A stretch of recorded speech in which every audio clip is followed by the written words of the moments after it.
Okay. Aaron A. Aronson voted for Bob. Aaron L. Aronson voted for Bob. Arthur B. Ablabab voted for Bob. Hi, everybody, and welcome to the Springfield Googleplex, the movie podcast for Simpson fans, brought to you by thatshelf.com. Each week, we talk about a movie parodied on The Simpsons. Maybe it was The Simpsons that introduced us to the film, or maybe when we finally saw it, we realized, hey, that's where that Simpson joke came from. Regardless, each week, we pick one that one of us hasn't seen or hasn't seen in a while, watch it, and come together to discuss. I'm your host, Adam Scholes, and joining me as always is the Woodward to my Bernstein, my co-host, Nate Storig. Hail, brother! Cora non silaria ozu mahuk. Mahuk? Yeah, It's that's nice our. of you That's, to give that's, it's very big of you to call your better half Woodward and yourself Bernstein. I think that's the correct diplomatic play there. Adam's always very generous about that kind of thing. He called me Batman and gave himself Robin, actually, too. So yeah. There you go. But I think I did. Did I take Adam West in that episode? Which is just because we have the same name. So in my mind, you really are the Adam West to my Burt Ward. Oh. But That's so well, you already kind of got a little preview, but we're joined today by a very special guest. He's a cinematographer, colorist, and director, as well as the host of the comparably obsessive podcast, How Would Lubitsch Do It? It's Devan Scott. How are you doing today, Devan? Hi, I'm doing great. Happy to be on the podcast about the show that I am, I'm bashful about admitting this, but, I can't. It's... I want to say it's something like Review with Forrest McNeil or The Wire or something. But no, The Simpsons is my favorite television show in history. And I'm honored to be here with you two to talk about The Simpsons and also one of the greatest movies to come out of the 70s. So thanks for having me on. Well, thank you so much for joining us for what I guess we should consider our election special. We're dropping this on Election Day, which... Yeah. Which we are recording this wild. Yeah, I was gonna say we're recording this wildly in advance, so we don't really know what the temperature of the room is the day it's being released. So maybe you're celebrating with this, or maybe you're trying to distance yourself from reality with this. But either way, I think we're going to have fun because this week we watched Alan J. Pakula's seminal political thriller, All the President's Men. You might remember it from such Simpsons episodes as Season 6's Sideshow Bob Roberts, plus a couple more references to the Watergate Hotel in Season 3's Mr. Lisa Goes to Washington, and Season 12's Lisa the Tree Hugger. Now, before we get started, though, we always like to get into The Simpsons with our guest. Devan, you already sort of alluded to this, that it's your favorite television show ever, but could you sort of talk about your history with The Simpsons? Yeah, I first got into the show when I was in the 4th grade, and I believe this was around the time of season 8 or 9 when the show was first airing, and it was not cool to like this. Has it ever been cool to like The Simpsons? I don't know. But at that point, it was not cool to like The Simpsons as a 4th grader, but for a couple years there, it became fully my identity when I was 9, 10 years old. And ever since then, it's remained a constant in my life. It's never really gone away. My wife and I are currently making our way through our latest chronological viewing of the series. We're on season 4 right now. After having watched... That's a good season. Yeah, it's great. We just got to Lisa the Beauty Queen, which is an episode I do not remember how good it was. It's great. But I'm fully the type where I can go to a Simpsons trivia night and do mediocre. I'm that good. But no, The Simpsons has, I think, more than just about any other comedic property, we can say, been the basis for how I see comedy. The whole kind of worldview I have that everything is broken, et cetera, really comes from Springfield. And even my kind of attitude towards reverence, especially the irreverence part, really I can trace back to some weird combo of The Simpsons, Monty Python, and watching Stanley Kubrick movies way too young when I was in my early teenage years. And, I owe so much to this. I still use the phrase, "Oh, sideshow Bob," whenever I don't recognize something and pretend I do. I can get into some of my specific history with elections and The Simpsons, of which I have a good story about that later. But The Simpsons has been a constant in my life ever since I was 9 years old. So I'm about a quarter of a century into being completely obsessed with it. I'm curious, the sort of concept of the show, obviously, or of our show, I should say, is this idea of like The Simpsons as a gateway to popular culture and specifically movies. So can you remember a specific time where you saw a movie and were like, oh, that was a Simpsons joke? Like, I know this. Like, is there something that jumps out in your mind as being like an aha moment where The Simpsons was the thing that unlocked something for you? I mean, it's almost like trying to name the pop culture where Simpsons didn't do that for me is easier, because I encountered so much American culture through The Simpsons first. But I had to give special mention to The Twilight Zone, the show, which is another one of my favorite shows. But I only got into it in my 20s. And so basically, every episode that The Simpsons referenced in the first 9 seasons, which are the only 9 seasons of The Simpsons that exist, there are so many, especially Treehouse of Horror episodes, where they take the, I call it the Zaz method, the Abrams-Zucker method, which is where you take a decent thriller script or a horror script and just recreate it, and therefore your very funny parody can kind of borrow some valor from that and actually create like a pretty unsettling episode, like the episode based, for example, off It's a Good Life, where Bart has omnipotent powers, he's a god. That episode always gave me nightmares when I was a kid, and it was only after watching the Twilight Zone episode where I realized it essentially beat for beat recreates, except for the ending, which is a little less dark in The Simpsons. It beat for beat recreates a pretty disturbing thriller story. You can say that about Little Girl Lost, or The Living Doll, or To Serve Man, or Nightmare at 20,000 Feet. Those are all episodes that The Simpsons have basically just done their own version of, and therefore those Twilight Zone episodes have implanted themselves into kind of our generation as little touchstones, things we remember having nightmares about when we were kids. It's very interesting.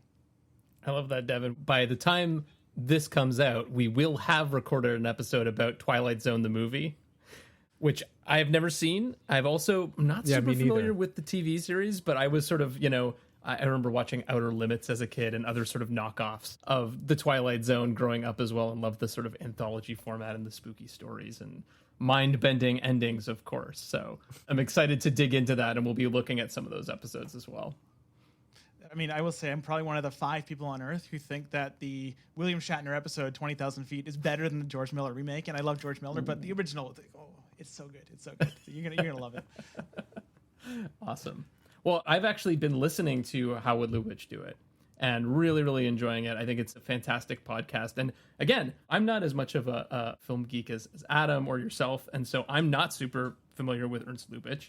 But, I've actually been really enjoying learning about, especially his silent films and those sorts of things, which I admit I may not go back and watch all of them, but I feel like I'm learning so much from just listening with all the great guests that you have on the podcast. So I couldn't resist looking up in our database whether there are any Ernst Lubitsch references on The Simpsons.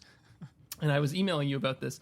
There's only 2 that I could find, and one of them is kind of tenuous. One of them is kind of a Franz Lehár reference that Lubitsch happened to do a version of, right? Yeah. Right. So we have The Merry Widow. There's a sign that says The Merry Widow Insurance Company. And then there's a parody of If I Had a Million at the end of the episode Old Money, where Grandpa gets money and then, he fixes up the old folks' home.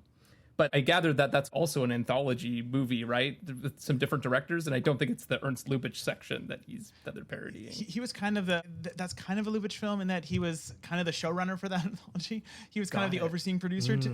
That was during the very brief period when he was producing various things. But yes, they reference the Overstory more than any individual one. But those are the 2. I mean, maybe I was wondering, is the fact that Lubitsch is pretty much non-existent in The Simpsons part of the reason why it took me a while to discover him? Who knows?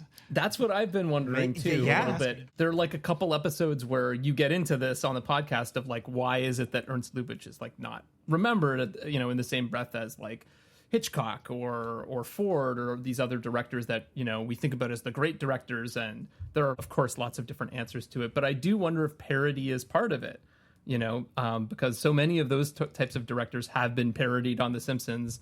And that's part of how Adam and I learned about them growing up. Certainly Hitchcock, for example, is parodied endlessly on The Simpsons. Not so much Ford, actually. I don't think they were big on westerns.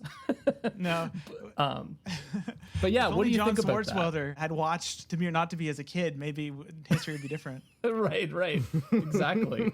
But I was trying to figure that out. I mean, one of the things we were talking about recently was just the idea that a lot of these movies that do get parodied on The Simpsons, the writers saw them on TV first.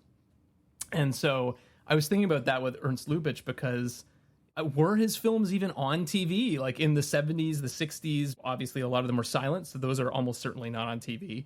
And then even the black and white ones, once color TV comes in, I feel like there was sort of a bias against some of those. So I'm wondering if that's part of the reason why it doesn't end up in the pop culture of like the 80s and 90s. It's interesting. I mean, it's a mystery that I feel no closer to having solved. I will say that he didn't place himself in the firmament like, certain other directors. Like I think Hitchcock and Chaplin are about the only ones who are like still household names from his era. But even like individual films, I go, well, Shop Around the Corner, I've seen it on TV, but it's kind of the second most famous Jimmy Stewart Christmas movie. So it's not the first one they show. So, the happenstance of history, Right, totally. Although Shop Around the Corner, in theory, of all the ones that could be parodied, I could see that one because it became a musical. She Loves Me, a famous like stage musical. Well, famous is maybe not the best term for it, but I know about it because my wife was in a production of it. But Nate and I, we did an entire season on The Simpsons and their relationship to musicals. So in a weird way, I could see them maybe doing an adaptation of the musical, which is based on a Lubitsch movie. But like, yeah, the direct through line or the Nora Ephron version. Or the Nora Ephron version, yeah, They never exactly. did a You've Got Mail parody, no. Yeah. I think on the podcast you've talked about the idea that like comedy is not always part of the canon, but also comedy's very rarely parodied too, because it's kind of hard to parody a comedy. So like I do wonder if that's also part of the formula. Dr. Strangelove got a parody. Well, now that we've sort of established Devan's history with the show, let's actually dig into the episode that we wanted to discuss today, which, Nate, guess what? This is one of my all-time favorite Simpson episodes. Oh, really? Is it in your top 10, your top 5? This one is legitimately in my top 3, probably, I would say. Okay. I mean, I think we've already established on this show that any Sideshow Bob episode I love, and I think my top 3 are definitely Cape Fear, this, and then I'm not really sure what I would put in as the third, but I absolutely love this episode. So I'm so glad that we're going to be talking about Sideshow Bob Roberts, Season 6, Episode 5, directed by Mark Kirkland, written by the wonderful Oakley and Weinstein. Original air date, October 9th, 1994. And for those who are not, as familiar with it as I am, this is the 4th true Sideshow Bob episode where he's once again released from prison and this time runs against Diamond Joe Quimby as mayor of Springfield. Yeah. I love it. I think it's also my second favorite behind Cape Fear. Cape Fear is undeniable. I mean, Cape Fear is a joke delivery machine. Cape Fear also has no plot. This has a plot. Yeah. This actually has a story. So it really helps. Yes, this is, I mean, that's the thing, not to jump too far ahead, but like that's the great thing about this is that because they're sort of parodying political thrillers, you get like a classic political thriller narrative, which if you enjoy political thrillers, which, spoiler alert, I really do, you're getting one of the greatest genres mixed with a Sideshow Bob episode mixed with all of the Simpsons soup humor. It is the perfect stew for a classic episode. But I guess we should maybe talk about like how it relates to All the President's Men. So Nate, do you want to sort of talk us through the references? Yeah, so there's sort of like a sequence that's all one big reference, basically. Right. Lisa discovers that there's some shenanigans going on in the Springfield election between Sideshow Bob and Diamond Joe Quimby. And so she goes to the library to actually do some research. The results of last month's mayoral election. All 48,000 voters and who each one of them voted for. I thought this was a secret ballot. Meh. But we get this incredible shot of her doing all of this research, which is right out of All the President's Men. It's kind of zooming out from above, or actually they literally suspended the camera from a wire. Yeah, so they're pulling back essentially. Yeah, pulling back. There you go. So it's pulling back as she's doing her research in this big circular library. Yeah, so we get the parody of the sort of Library of Congress scene, and then that sort of is when Lisa receives a mysterious envelope that takes her to the wonderfully titled Pay and Park and Pay Garage, where she meets her very own Deep Throat. And of course, it turns out to be Mr. Smithers because Homer naturally, he honks the horn and reveals that. Hey, Mr. Smithers! Well, you might as well give me a ride home now. And it's funny, in the commentary, they talk about how, you see the nice silhouette or whatever, and they're like, it's immediately recognizable who it is because... and then Matt Groening sort of jumps in and he goes, yeah, well, because the whole thing is that I design all my characters so that you should be immediately aware who they are because of their silhouette. So he's like, It kind of kills the gag, but we'll just sort of glance over that, so... Yeah. It could have easily just been a very general parody, but like there's a specific moment in the movie. I can't remember which meeting with Deep Throat it is, but they're talking and then they hear a car engine start and the car pulls away. And I feel like it's specifically referencing that scene because then, of course, instead of it just pulling away, you just get the like headlights right on Smithers. Yeah, it's kind of like it starts referencing the first scene because you get the cigarette. That's Hal Holbrook's introduction in that film, and then immediately it jumps to the last scene because this is a 3-minute parody of a 2-hour-long movie. They have to combine some things. But there's other little like subtle references as well. Like Lisa literally calls out, "We're just like Woodward and Bernstein," which is a nice little nod. And then I didn't realize this, but in the commentary they mentioned that Bob's two sort of like goons are modeled on Ehrlichman and Halderman, who were like key figures in the Watergate scandal. I can't tell you who those characters are, but I do know from watching this movie and of course Frost Nixon, those names come up a lot. So, well, this is sort of one of the classic things with the movie, of course, is that there are so many names dropped, right? Yes. And you don't actually see most of them, and I don't think you ever actually see these two characters in the movie. Right. So it's sort of more of a reference to the Watergate scandal than the film itself. Yes. But of course, it's all tied up together. Which is sort of a perfect segue to our next question that we normally would ask here, which is like, why reference this movie? What is it about All the President's Men and Watergate that Simpsons, want to talk about this? Because of course, we have to talk about the fact that this is being made in 1994. So it's 20 years after Watergate is happening. So it's not exactly a timely reference, although obviously Watergate has sort of persisted in the culture as being one of these, the last great political scandal. Perhaps when I say last great political, no, I just in the sense that it's the one where the president said he was actually going to resign over the scandal, which nowadays would never happen again. Now it's legal. It's legal. Yeah, exactly. So, but why do you guys think that this is something that they wanted to tackle? I feel like the Simpsons writers have always been intensely preoccupied with American politics, probably because they're American. But unlike 2/3 of this podcast, I mean, you have Citizen Kang's parody. They all approach them from different angles, right? So Citizen Kang is basically a satire of all sides are the same, idea of politics, right? Where you could replace them with aliens. You wouldn't know the difference. And Lisa's Substitute is, about the, more asbestos contrarian populism. Mr. Lisa Goes to Washington is about rampant corruption. And I'd say Sideshow Bob Roberts is about what we might today call urbanism. It's soft authoritarianism, cronyism, going after your rivals in extra legal ways. It's about Democrats and Republicans, but I think part of what makes it work is it's not just about that. Democrats and Republicans are just America speak for essentially corrupt, ineffectual kind of bureaucrats and, what is it? We can't govern. And I was literally going to say the famous we can't govern. Yeah. Right. It's weird. There are certain things about this episode that really feel very dated and very 90s. And then there are other things that feel so contemporary right now. When Sideshow Bob is sort of, talking to the kids and trying to get their vote, or I guess not their vote, but their support, and he's sort of dancing around and distracting them from what's really going on. And it ceases to be a political debate. I was like, wow, that feels very much like where we're at right now. It's yeah, exactly.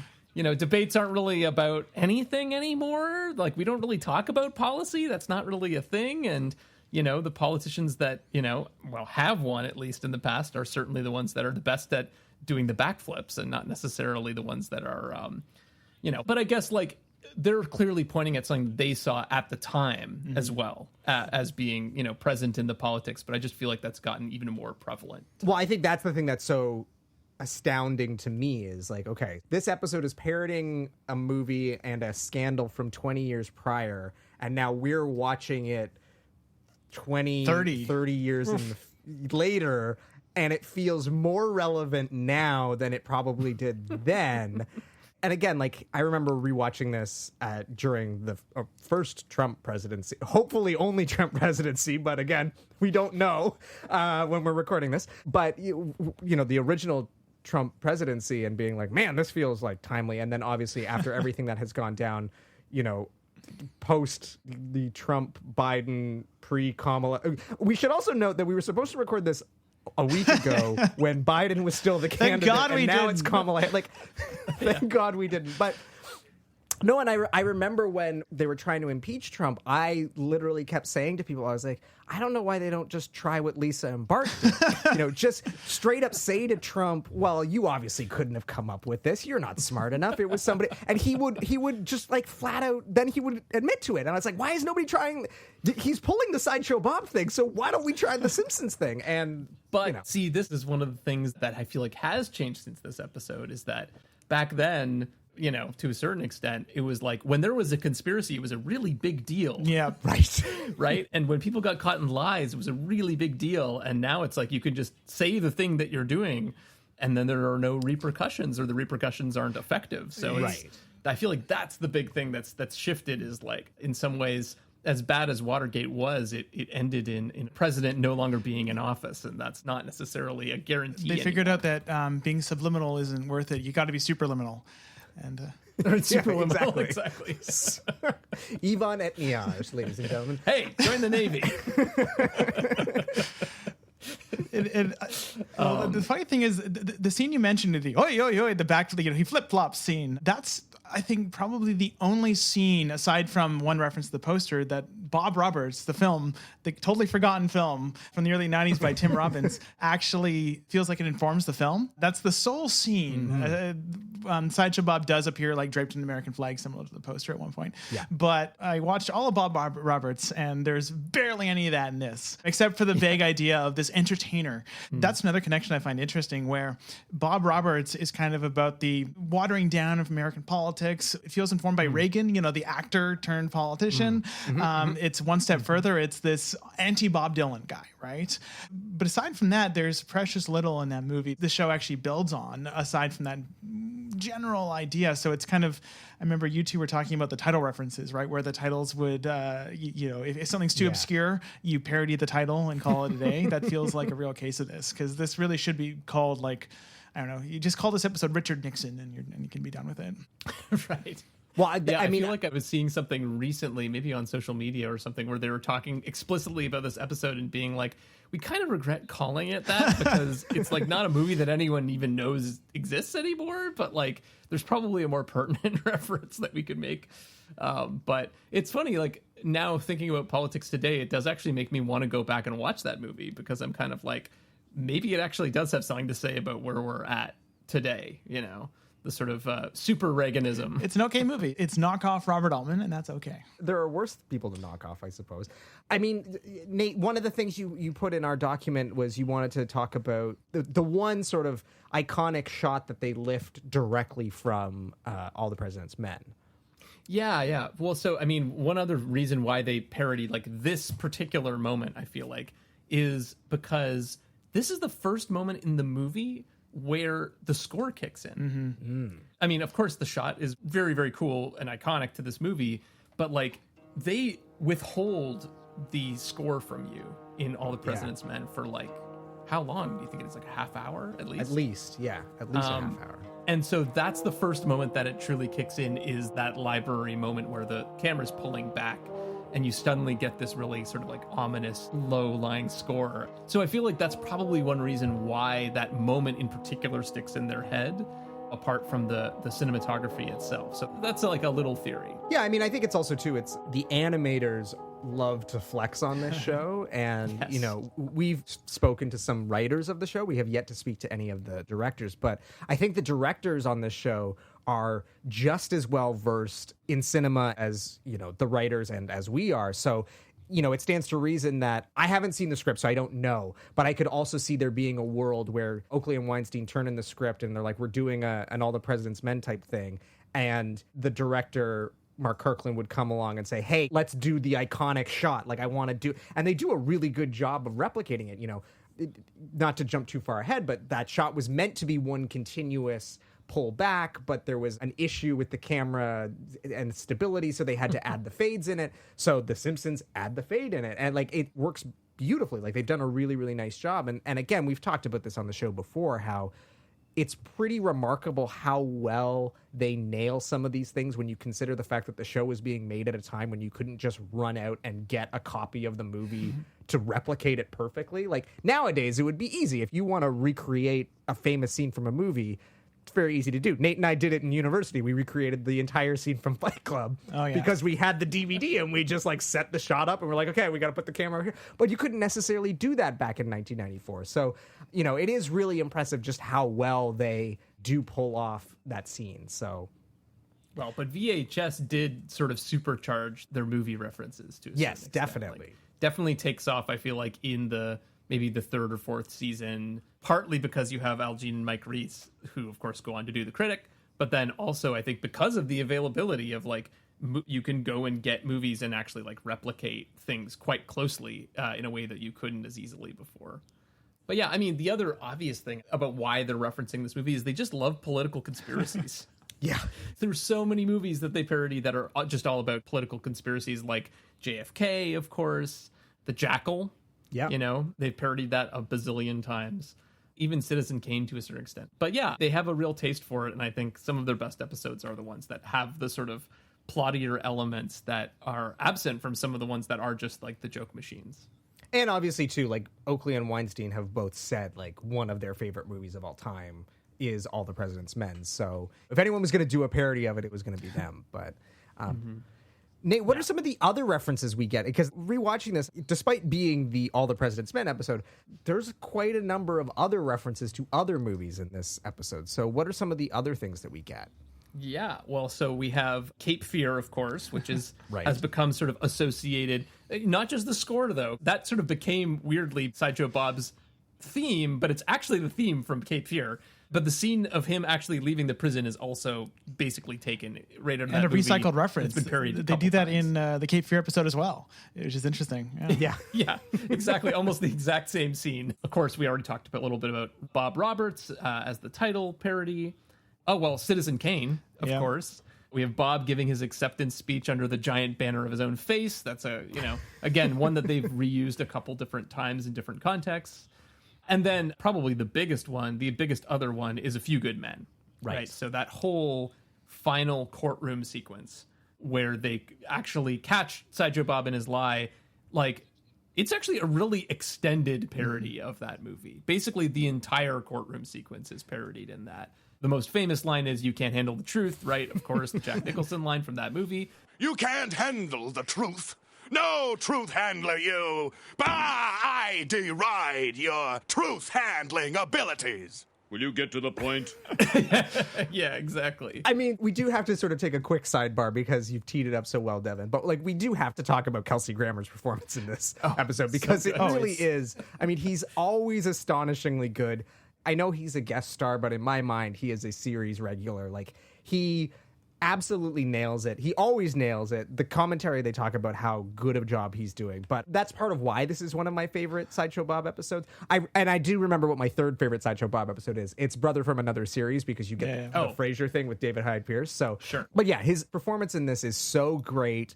He's so good at being like so menacing, but also that like charming warmth that a politician would need to have. And then, of course, when you get that great final courtroom scene where he just goes full tilt is astounding. I find it interesting how Bob as a character has evolved, because I binge watched all the Sideshow Bob episodes from the good years to prep for this. And the thing I never noticed before was that, one, they keep building in new character traits into his character, but they also kind of latch on to things from the first two episodes with him.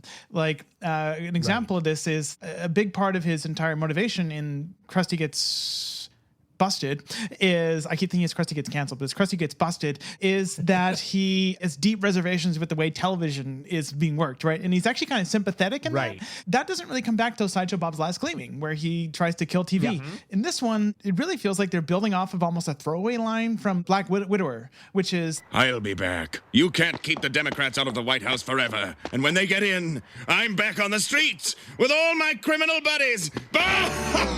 which is my favorite line delivery of Kelsey, I think, ever.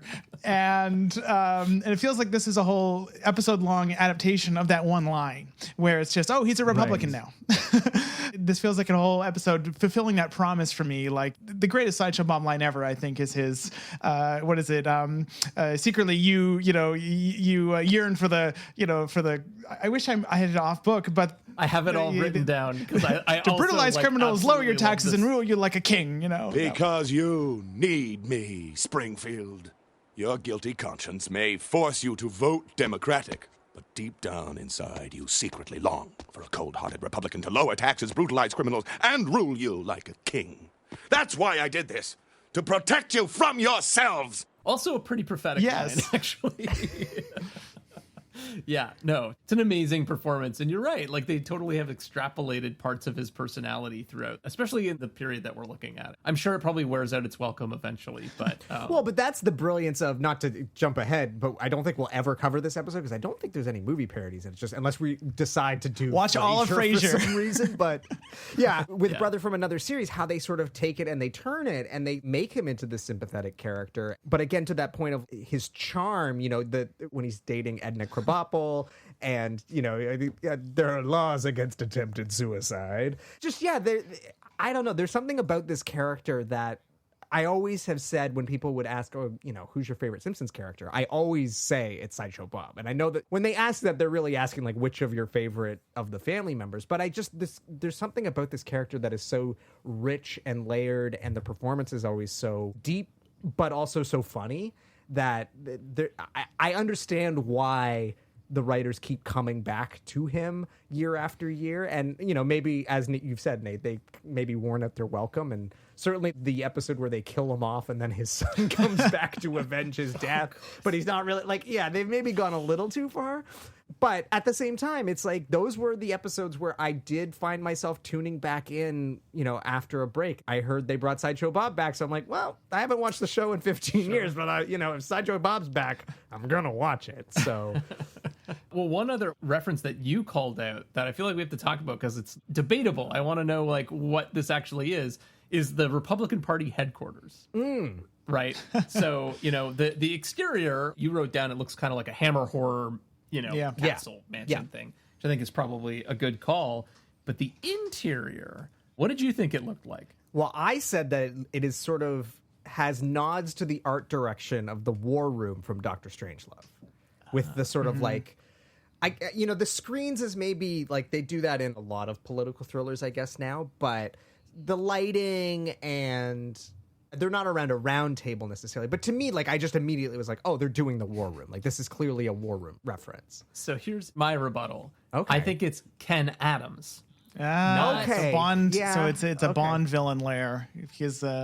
I think so. I was actually thinking back to, I feel like in You Only Live Twice, there might be a similar sort of room where Spectre is sitting around a table. Right. It looks a bit like the Austin Evil? Powers sort of parody, right?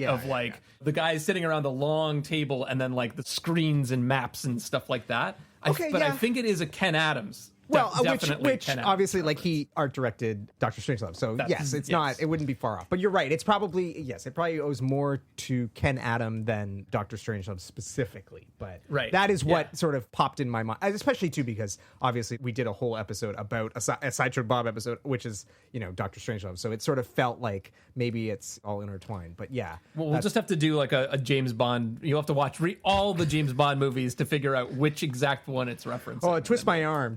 I'll do that. You'll never get through Quantum of Solace. Time. But there's one reference I want to kind of call out because it's not a film reference. It's a genre of references specific to this episode, which is American political history, which is so interesting in this because this feels almost like a greatest hits of everything from the writers' teenage years and forward. You got the Kennedy-Nixon debate, of course, which is the best one, especially because Quimby is a Kennedy parody, and he is playing the Nixon role, which I love. You got the Michael Dukakis question and answer that tanked his, or allegedly tanked his political career, which is what happens if your family is murdered? Would you accept capital punishment for them? And they reference that in that debate. And then you have the revolving door ad from the George H.W. Bush campaign, which is given the great twist of Mayor Quimby even released Sideshow Bob, a man twice convicted of attempted murder. Can you trust a man like Mayor Quimby? Vote Sideshow Bob for mayor. So that's part of why this feels timeless, is that it's not like the Clinton-Bush election, which was the most recent one at the time. Like Newt Gingrich is not a thing in this. The closest thing you got is Rush Limbaugh, Birch Barlow. Right. They're finding threads common throughout American politics, which part of what makes it feel still relevant now. Totally. You're coming into this episode with a whole knowledge of who Diamond Joe Quimby is, right? That they don't ever have to really get into it too much in this episode. Like you see him growing pot in his closet, which is honestly probably the most innocuous thing he's ever done. But he's a super corrupt, inept mayor that we see in various other episodes. He's kind of got a Bob Menendez vibe, which may be a reference that my two fellow Canadians on this podcast don't know, but he's a corrupt Democrat. Trust me, we all know. New Jersey, us Canadians all know about your dirty laundry, America. And, he just resigned because literally it was the case against him was he was taking bribes in the form of cash, gold bars, and luxury cars in exchange for, political favors. That's kind of Diamond Joe Quimby. Yeah, that's 100%. That's something he would do. Yeah. Right. It is interesting that in this episode, we're invited to kind of be on his side and be like, no, we have to fight for the corrupt status quo and not the fascist whatever. Well, as Bart says in one of the greatest line readings in an episode with a ton of great line readings. He did try to kill me. So let's not forget Sideshow Bob is, double attempted murder. Right. This time he's the lesser of two evils. I don't support his Bart killing policy, but I do support his Selma killing policy. Right. Nate, you have in our document, the debate scene plays out very differently in 2024. Oh my God. Talk about debates that tank someone's candidacy. Yeah, we're recording this at the end of July of 2024, but watching that felt very close to home. Yeah, for sure. But also the scene where, they're listening to the radio in Moe's Tavern and he starts handing out grenades. I was like, oh, that feels too real now. Hey, who built the pit on this one? But even the Birch Barlow of it all, he's got so many bad puns, but it's so on par with the bottom of the barrel kind of stuff that you see on Fox News. Those are the kind of talking points and puns that their sort of figureheads use all the time, that they're just eye-rollingly bad, but I guess they... Well, to be fair, the Hillary Clinton campaign did also have their fair share of those bad puns. True. Pokemon, go to the polls, Yes. And probably my favorite line this time around is, I don't think Bob won that election legally. I can't believe a convicted felon would get so many votes and another convicted felon would get so few. I have that in 72-point font on my document. It's yeah. So kind of perfect. On that note, let's actually tuck into the film. When we first started this show and we were sort of mapping out what are the films we were going to cover, and we sort of wrote down the ones that were immediately obvious. It was Citizen Kane, yes. All the President's Men, yes. And Nate had the brilliant idea of making it our election special. So, right. Well, maybe brilliant. Well, exactly. Notice I'm passing the blame on to Nathan. So, but the thing we always like to do is we like to sort of try and sum the film up in, just a sentence or two. So, Devan, could you please try and sum up All the President's Men with a nice tight sentence? I knew this was coming, and so I want to say this as a tribute to Matthew Good playing Robert Evans in the horrible TV show The Offer. So I'm going to do it in the style of his pitch for Chinatown. Okay, here we go. Perfect. Woodward, Bernstein, Nixon, Watergate. Pow. There we go. Yeah, that's good. That's like very, it. very good. The POW really sold it. Devin, what is your background with this movie? I saw this at a very formative time in my life. I believe I first probably saw it on TV when linear TV was still a thing. My dad is I'd say a movie buff, aficionado of especially kind of the new Hollywood era. And so I osmosis this film at some point when I was 13 or 14 and I loved it. I mean, it's one of those films where you, as a kid, you don't necessarily go, that was a great movie, that, look at the split diopter that Gordon Willis just did. Woohoo. No, I watched it and went, I want to be a journalist. And so for 2 weeks, I wanted to be a journalist as a result of this film, because it makes the act of journalism not inviting, but it makes it seem like the coolest profession in the world, the Musk of the paper. Absolutely. I'm a digital person, but every time I watch this movie, I desperately want to have like a pile of papers to go through, right? And so it took on a new meaning once I started getting interested in filmmaking and cinematography, of course, because the elephant in the room for me here is that this is one of the greatest works by maybe the single most consequential cinematographer of the second half of the 20th century. And that's a lot of qualifications, because I'm trying to cut Greg Toland out of that. But this is one of the most celebrated works of new Hollywood cinematography. It helped herald a new era in lighting linguistics. So it's more than anything on a formal level, this film has been a key text in developing my own kind of style as a visualist. So, the film has really changed for me in its own meaning. But I will say, Gordon Willis is so good that he makes you forget how good he is, right? I think I went about 4 or 5 years without watching this. And in the intervening years, I had fully convinced myself it wasn't a masterpiece. I was wrong. It is. So, that's kind of my history with it. It's, I love Alan Pakula. His 3 kind of Gordon Willis Paranoia trilogy films are, actually in the past few years, I've shot a few films that are directly referencing them. All the President's Men is, I think, head and shoulders my favorite of them. We can talk about why later, but it's amazing. It's good. It's a good movie. Good flick. Nate, how about you? Do you remember the first time you saw this? This is a tough act to follow. I have to say, I've only seen it recently, so that's not true, Nate. But you tell your story and then I'll correct you. Really? Yes, I'll correct you. You'll fact check me. I love that. Yeah. It is a political special, right? An election special. Yeah. So that's appropriate. So my memory of it is watching it with my wife. Her dad's a big film guy of a particular era. And I remember rewatching it, I guess, with her a couple years ago.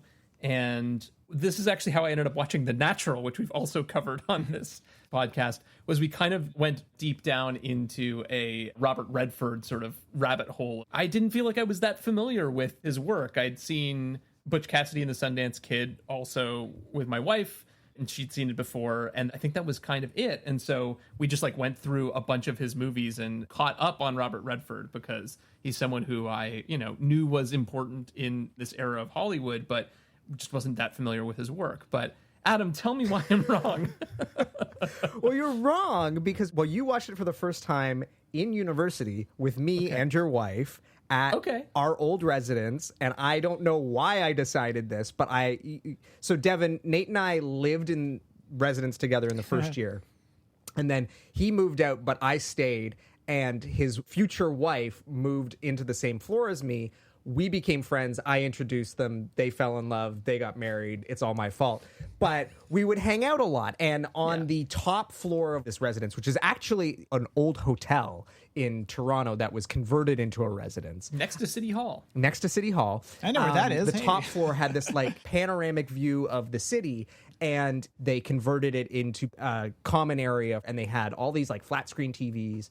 And so normally it was used for people to watch sporting events, or, I guess at the time, maybe Lost was still a thing. I'm trying to think. It would have been 2008, 2009, whatever the hot show was then. People would gather and congregate and watch that.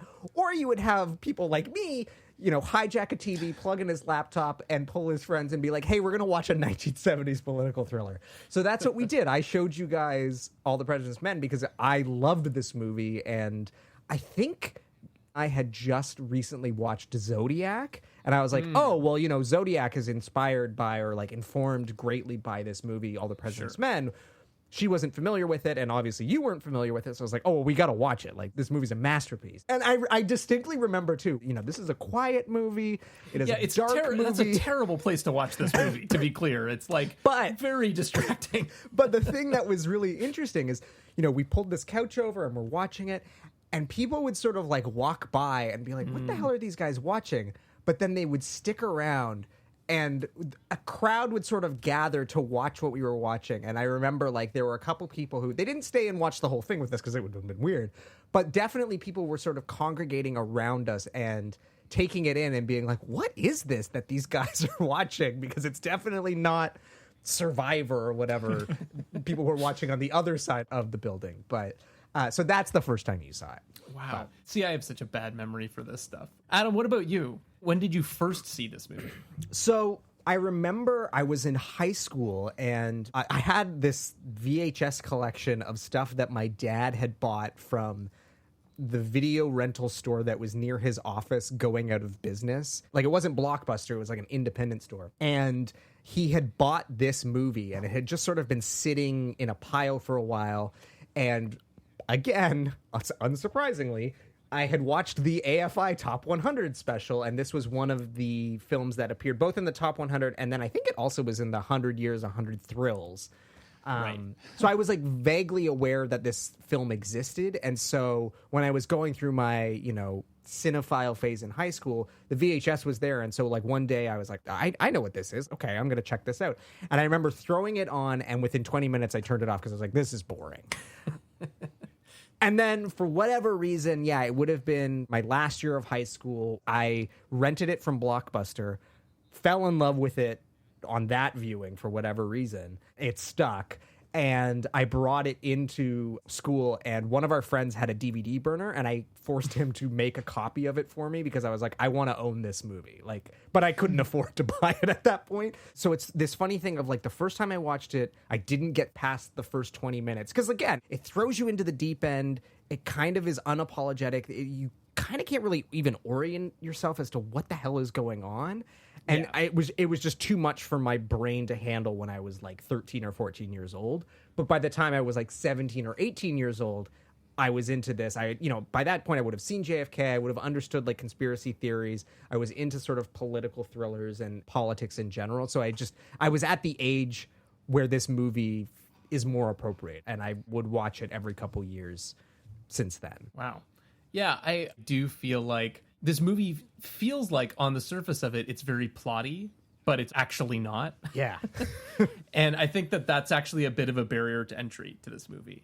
If you go in thinking you need to keep track of all of the details, then I think it's going to be kind of a frustrating viewing experience.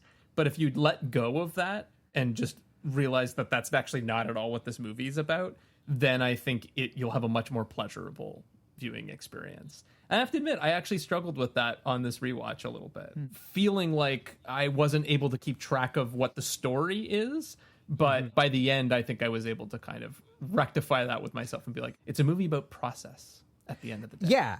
Well, and Devan, I'm curious, like, because you said you saw this at a relatively young age. Was that your experience? Like, did you follow it when you saw it the first time? Or were you just did you let it kind of just wash over you and like take in the vibes, as the youths would say? Or I think if there's a difference between how I used to watch movies and how I watch movies now, it's that when I was younger, I used to pretend I understood everything that happened on screen. Now I stopped pretending. So I can say that, no, I let it wash over me. And to me, I think the idea that it's about process, it is a procedural, right? It's about the process of making sense of a whole bunch of information that doesn't really fit. That's part of the brilliance of the film, right? It puts you, the viewer, in that situation where you're constantly trying to go, oh, who was the 5 contacts Woodward had that had similar names? Right. Yeah. Who was the guy who was on the phone with the other end with him in like that endless 8-minute split diopter zoom take? And I've forgotten all that, but what I remember is the effect that take had on me. Yes. It's a terrifically dense piece of narrative and filmmaking where each individual piece is kind of disposable to your appreciation of it. It's a cumulative thing. Well, to that end, I'm going to read the plot synopsis from that VHS that my dad bought all those years ago. Because, again, it's weirdly plot heavy, but it's also not plot heavy. So it's a little James Bondian in that sense. Very much so, yes. There's a lot of crap happening, but it's not really it's like that's none of it just matters. An excuse to do the stuff. Yeah, Anyway. yeah. So anyway, this is what the official 1980s release VHS plot synopsis of All the President's Men has to say about what it's about. It's the night of June 17th, 1972. In the Watergate office building, lights go on. Guns are raised. A well-dressed, soft-spoken burglar rises from behind a desk, hands in the air. Incredible, but it happened. And set in motion a bombshell series of events and disclosures that toppled a U.S. president from office. Bob Woodward and Carl Bernstein, two young reporters from the Washington Post, picked up the Watergate story right from the beginning. They stayed with it through doubts, denials, discouragements.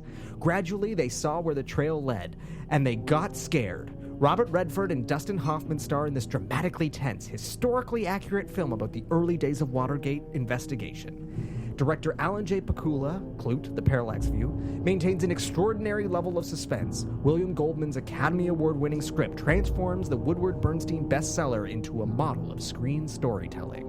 All the President's Men is also significant in its realistic look at a working newspaper. This isn't the front page. The reporters and editors in this film are professionals with a mission. Get the story and get it right.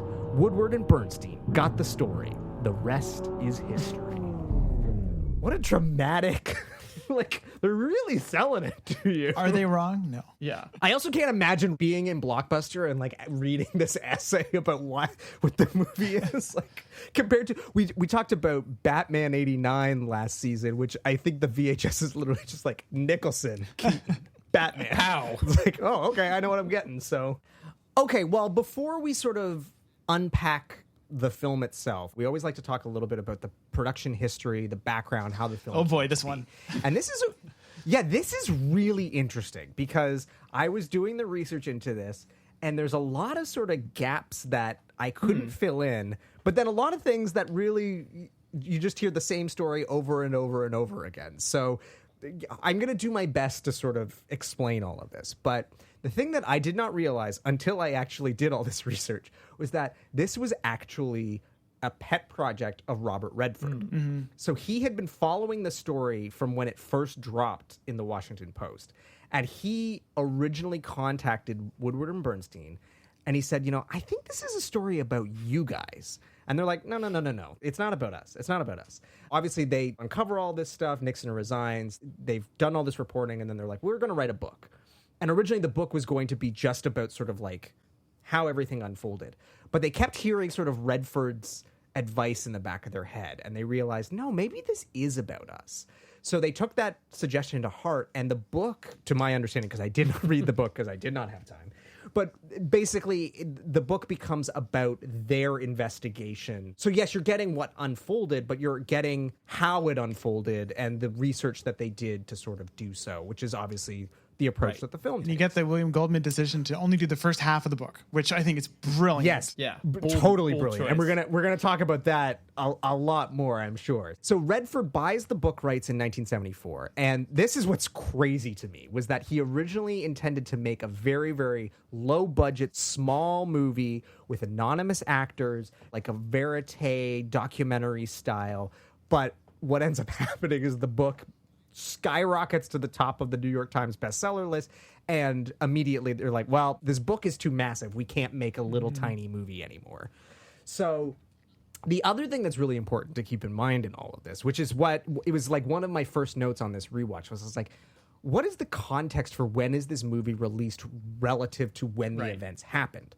So the movie comes out in 1976, which is 2 years after the book has come out, which was only 2 years after the initial break-in at the Watergate Hotel. So not 2 years after Nixon resigning, 2 years after the break-in.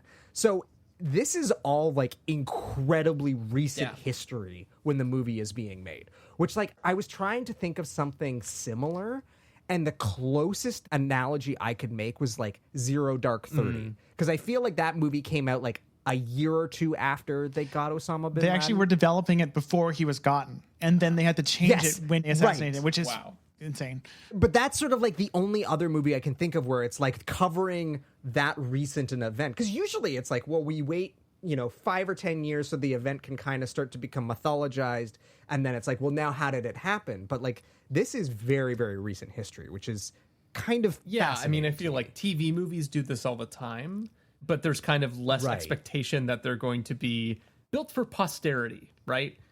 And like, whereas this movie very much, as you know, the proof's in the pudding, it was built for posterity. But it's so hard to do something like that so soon after an event because the history isn't even really settled yet, I guess. And that's what makes Goldman's decision to make it only the first half of the book so interesting. And again, we're going to come back to this, but like he basically said, I'm not going to even bother with the second half of the book.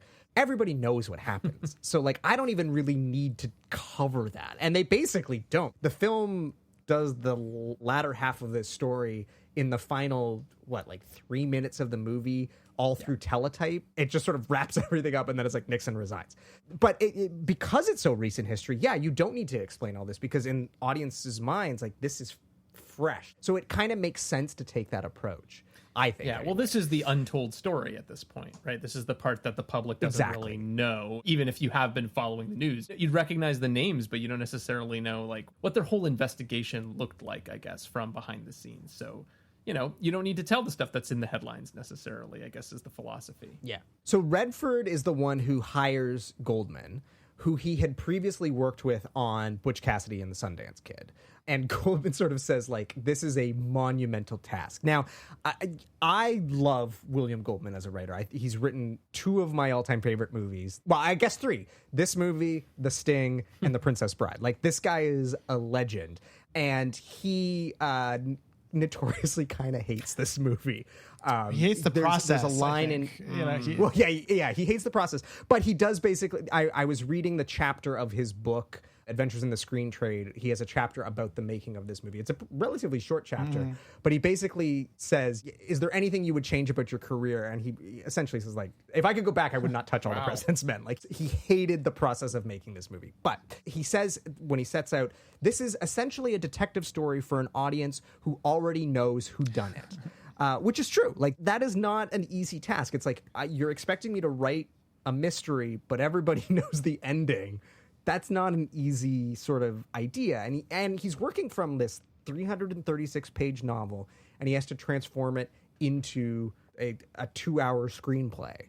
So he sets about doing so. He writes a first draft. He delivers it. And everybody is not necessarily happy with that first draft, including Woodward and Bernstein. And famously, Bernstein then sets out to write his own draft of the script with his then girlfriend and future wife, Nora Ephron, which is crazy to me. It's crazy to me that there is a version of All the President's Men that is co-written by Nora Ephron. She famously did figure out who Deep Throat was. This was sort of one of the things. But so allegedly that script was glamorizing Bernstein's role, unsurprisingly. They made him out to be like this sort of Casanova character. And needless to say, they didn't really use any of this script. Apparently the only scene from that script that did get used in the final draft was the scene where Bernstein goes to the office and like plays the sort of game of cat and mouse with the secretary so that he can go in, kind of like get the meeting. That is apparently from the Ephron and Bernstein script, but otherwise they didn't really use it. Quick aside, isn't the movie Heartburn about their relationship basically? I think so. I'm pretty sure it is. It's a fascinating movie, and you can get a kind of glimpse into their volatile dynamic in that, if I'm not mistaken. But this is the part where everything gets complicated. And Devin, you had sent me an article that sort of tried to unpack this idea of the authorship of the script, because in the subsequent years, Redford alleges that he and Pakula basically did a page 1 rewrite of the entire script.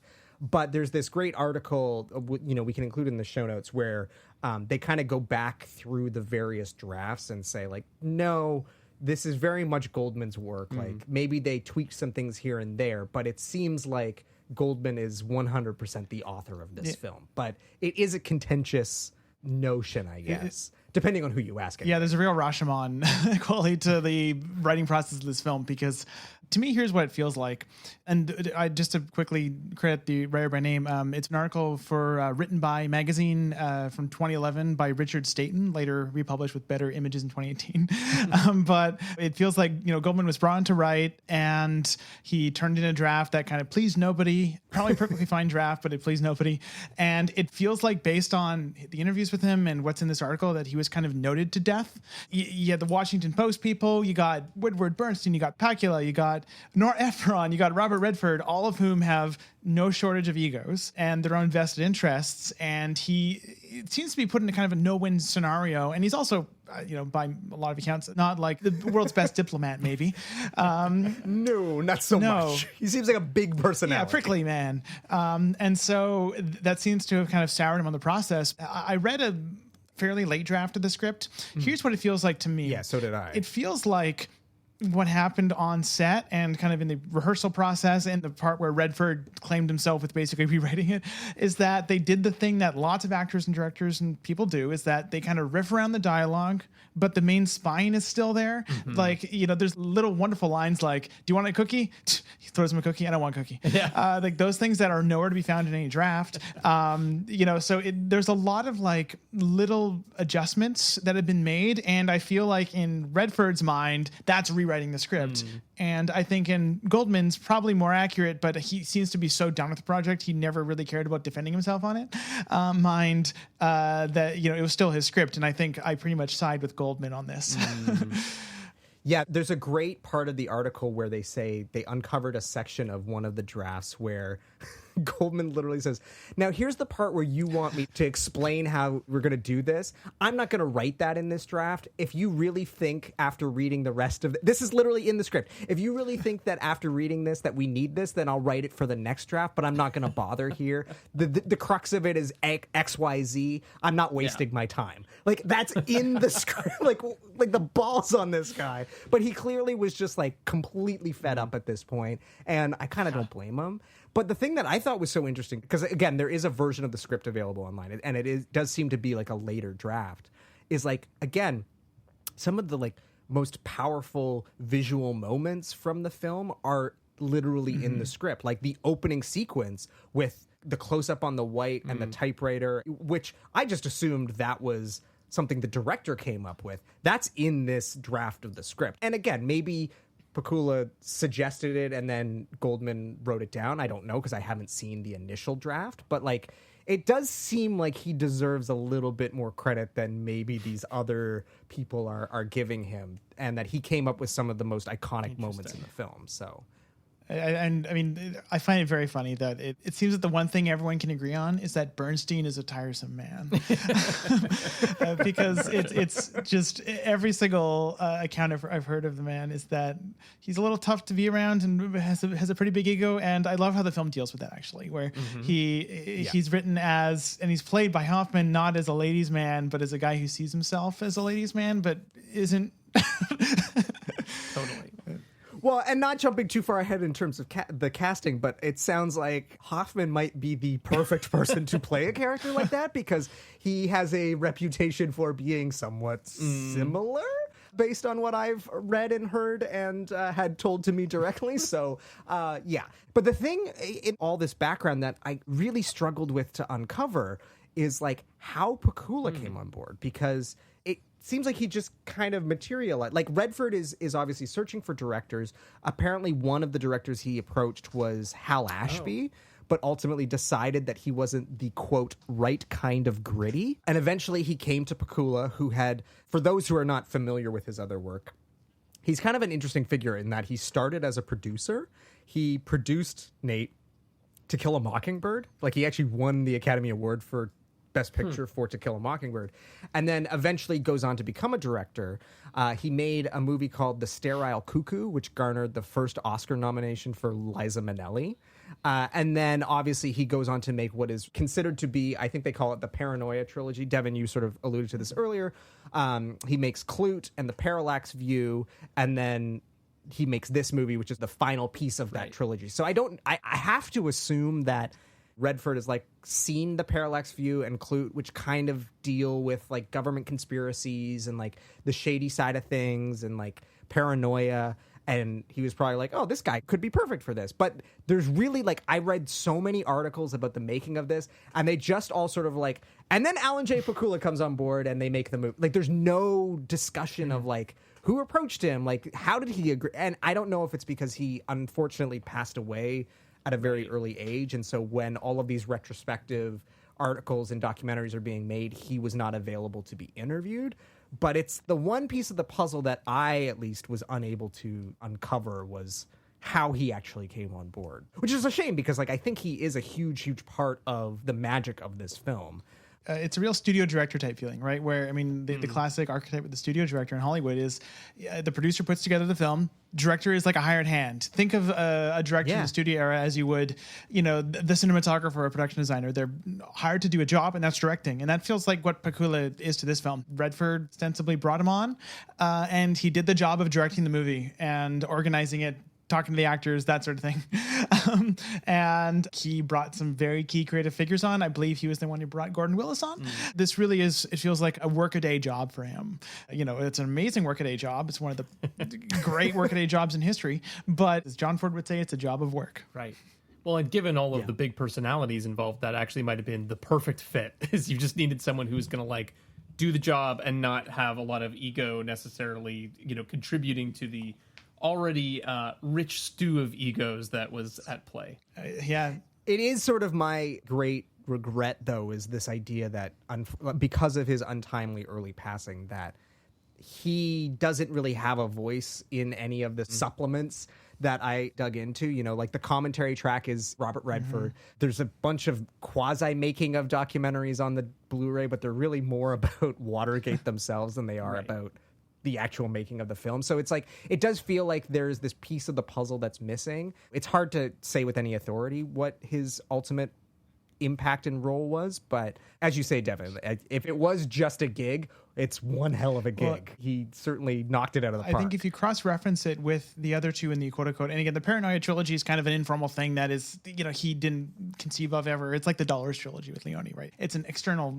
imposition. Right. But if you watch the other two, you can see what Pakula brought to it, right? There is a certain sense of the camera direction, a thoughtfulness behind the visual decisions, even the tenor of the performances, the way the actors work, the kind of sly humor. Like, people forget Parallax View is kind of a funny movie. Like, there's a whole exposition dump scene on a kid's train. You know, it's he can get goofy in a fun way, and also, I mean, the visuals. I keep harping on the visuals, but my God, they are so of a piece with everything else he's done, especially with Willis. Yeah. Well, to that point, Devin, in your Letterboxd review, or it's actually your previous Letterboxd review, I believe, you sort of did a mini essay on a specific scene in this film, the Dahlberg perhaps phone a specific call shot, actually. Yeah, I mean, granted, it is a long 6-minute shot, but Nate and I sort of discussing this, and we were thinking this might be the perfect way to lead into the rest of the conversation for this evening. So we kind of just want to let you go off on this sequence, what makes it so special, what you love about it, and why you think it's sort of like the scene that encapsulates everything that's great about this movie. And then from there, we'll sort of break off and talk about the various elements that make it so great. Oh, God, what an assignment. Okay, let's do it. So about 48 minutes into All the President's Men, there is a scene in which Robert Redford, who plays an incredibly handsome version of Bob Woodward, and is essentially doing the actor reporting, right? He's calling some contacts. The scene starts on a pretty auspicious medium shot of Redford, and it sticks on that for about 6 minutes. But what matters at the beginning, though, is that, so we got to talk about Gordon Willis, right? Gordon Willis, known as the Prince of Darkness, which I think is a horrible misnomer, because I don't think that actually is what defines Gordon Willis. I mean, he got that title from the fact that he was much more willing to let his sets get darker. A great example of this is about half of The Godfather Part 1. Right. I think an even better example of this that we don't talk about for various reasons is the Museum of Natural History, I think, scene in the film Manhattan. In this film, I think All the President's Men is the best counterexample there is to that misnomer of a title. Right. This is a scene that takes place in the Washington Post offices, and it is lit famously by hundreds of fluorescent fixtures from above. And what you are seeing in All the President's Men, though, is not the Washington Post offices. It is a soundstage where they lovingly recreated this lighting setup using hundreds of much more expensive fluorescent tubes that are at least not horribly balanced for film stock, although they still had to do a whole lot of printer lighting experimentation to make it work. But so you have this hugely overlit set, and it is actually being lit largely by those fluorescent fixtures. Wow. So you have this sense of, okay, it's this huge kind of heart of truth in this world of darkness. A lot of scenes outside of the Washington Post offices are at night, and those scenes are entirely underlit, hugely underlit. They're usually lit by tiny, tiny individual, like maybe a 1K tungsten source, and that's it. And so that's one part of the shot. The other much more obvious part is that it is a split diopter shot. Now, a split diopter is a special magnifying glass for focus. So you put a diopter on your lens, and your lens can focus very close. It moves your focal plane X number of feet percentage closer to your lens. A split diopter does that for only a part of the frame. On frame right, there is a split diopter. You can see the border between the diopter and the not diopter is very artfully hidden by a pillar. And so the focus is on Robert Redford on screen right, and on screen left, where's the focus? It is on a group of reporters watching, I think, a campaign rally on TV. Right. And this is a motif in the film. Yeah. And if you notice, the vast majority of split diopter shots in this movie revolve around the character of Bob Woodward. Because Bob Woodward, unlike I was about to say Leonard Bernstein. Unlike Bernstein, has a problem with focus. He needs to work to keep focus. Bernstein is a little weirdo whose main problem as a character is that he is hyper focused on the job, and he's a terrible diplomat. Woodward is a diplomat, but it also means that he has to tune out the world around him. The shot zooms in over the course of 6 minutes. And Gordon Willis had designed a special sliding diopter. And as the shot zooms in, the camera pans right, which hides the fact that the diopter is sliding into frame. Wow. And as the shot pans right, the diopter stays on that pillar as the pillar moves to frame left. And so the diopter, by the end of the shot, is taken over the whole frame, and we are now in a close-up on Robert Redford playing Bob Woodward, the most handsome reporter in history. And so what is this doing? It is depicting the act of hyperfocus, of Bob Woodward filtering out the noise of politics around him as he stumbles upon this amazing lead, right? And this, I think, is matched by the performance. And this is where we can talk about Pakula, right? Pakula and Redford work to create this incredible 6-minute kind of escalating sense of tension. And again, it's a one-man show. It's just Robert Redford acting his tail off. It's the best I think Redford's ever done. This one scene. And one detail I want to point out is that Redford here gets someone's name wrong, right? He calls up, and it's not Dahlberg, but he calls him Dahlberg, and that is not in the script. And this is actually a motif with Woodward throughout the film. He also flubs the words English and Spanish earlier. Point being, though, is that you have this sense that everything's about to fall apart, right? You have the noise in the background that Gordon Willis and Pakula are working in tandem, and the sound design, I should say, to slowly tune out. You have this increasing focus on Robert Redford, and you have Redford feeling like he has like a hole in the dam of his own psyche, and it's all about to burst forth and ruin this investigation that is currently hanging on by a thread, right? And so it's this wonderful, wonderful scene where they're using all of these, all told, fairly subtle. I wouldn't expect a random person to even notice any of this. All these little tools to, by the end of this scene where it's literally just 2 phone calls, the stakes are actually pretty low, all things considered, compared to like the parallax view.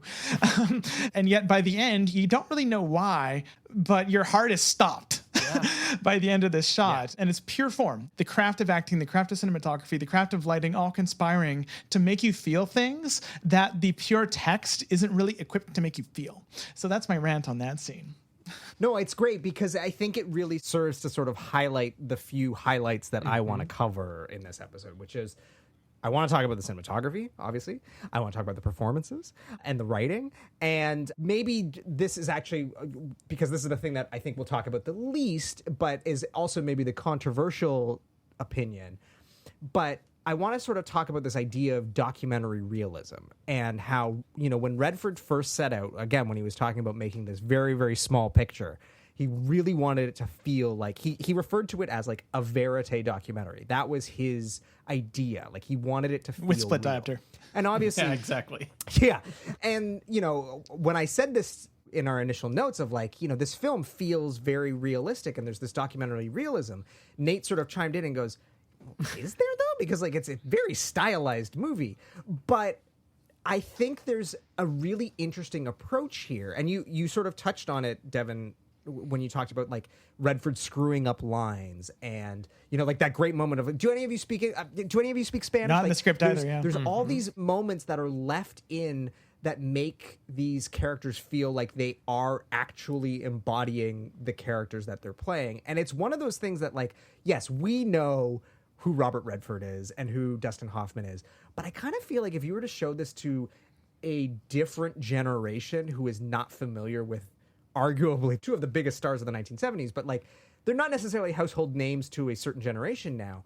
You could show this to a younger audience, and if you told them that it was a documentary, they might believe you because there are so many moments in this that feel so very realistic. Again, the lighting isn't perfect in every instance. Like, because Willis embraces the fluorescence or embraces the darkness of the parking garage, it's really interesting how they approach all of this. One of the things I was reading about was they initially were actually going to shoot at the Washington Post, and they quickly realized this will be way too disruptive both for us and the reporters.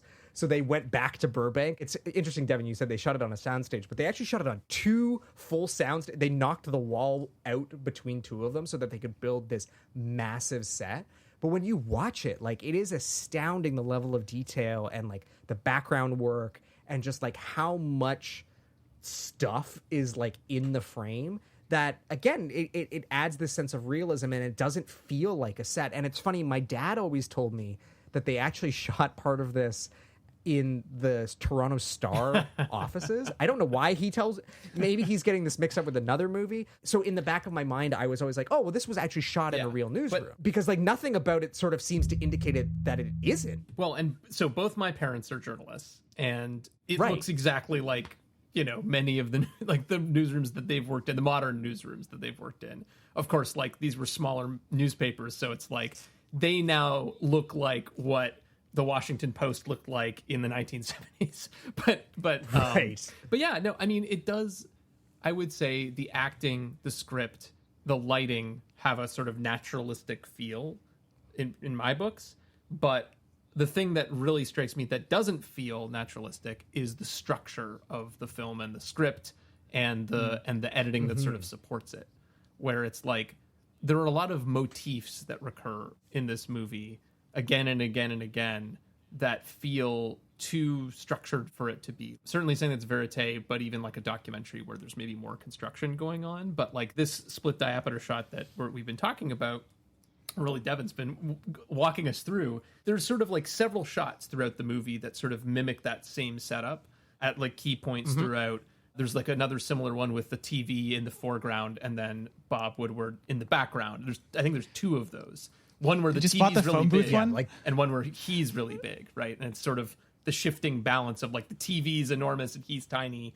And then I think near the very end, he's taking up much more of the frame and the TV's a smaller thing in the foreground. Maybe getting at what you're talking about, Devan, of just like he's starting to gain some control over his focus in the investigation. But like that stuff feels very artful to me. That doesn't feel like naturalism. And similarly, there's the moments that happen again and again when they leave, usually the newsroom. You get these long shots of the car disappearing into the city, and you'll hear the conversation continuing as voiceover over top of that.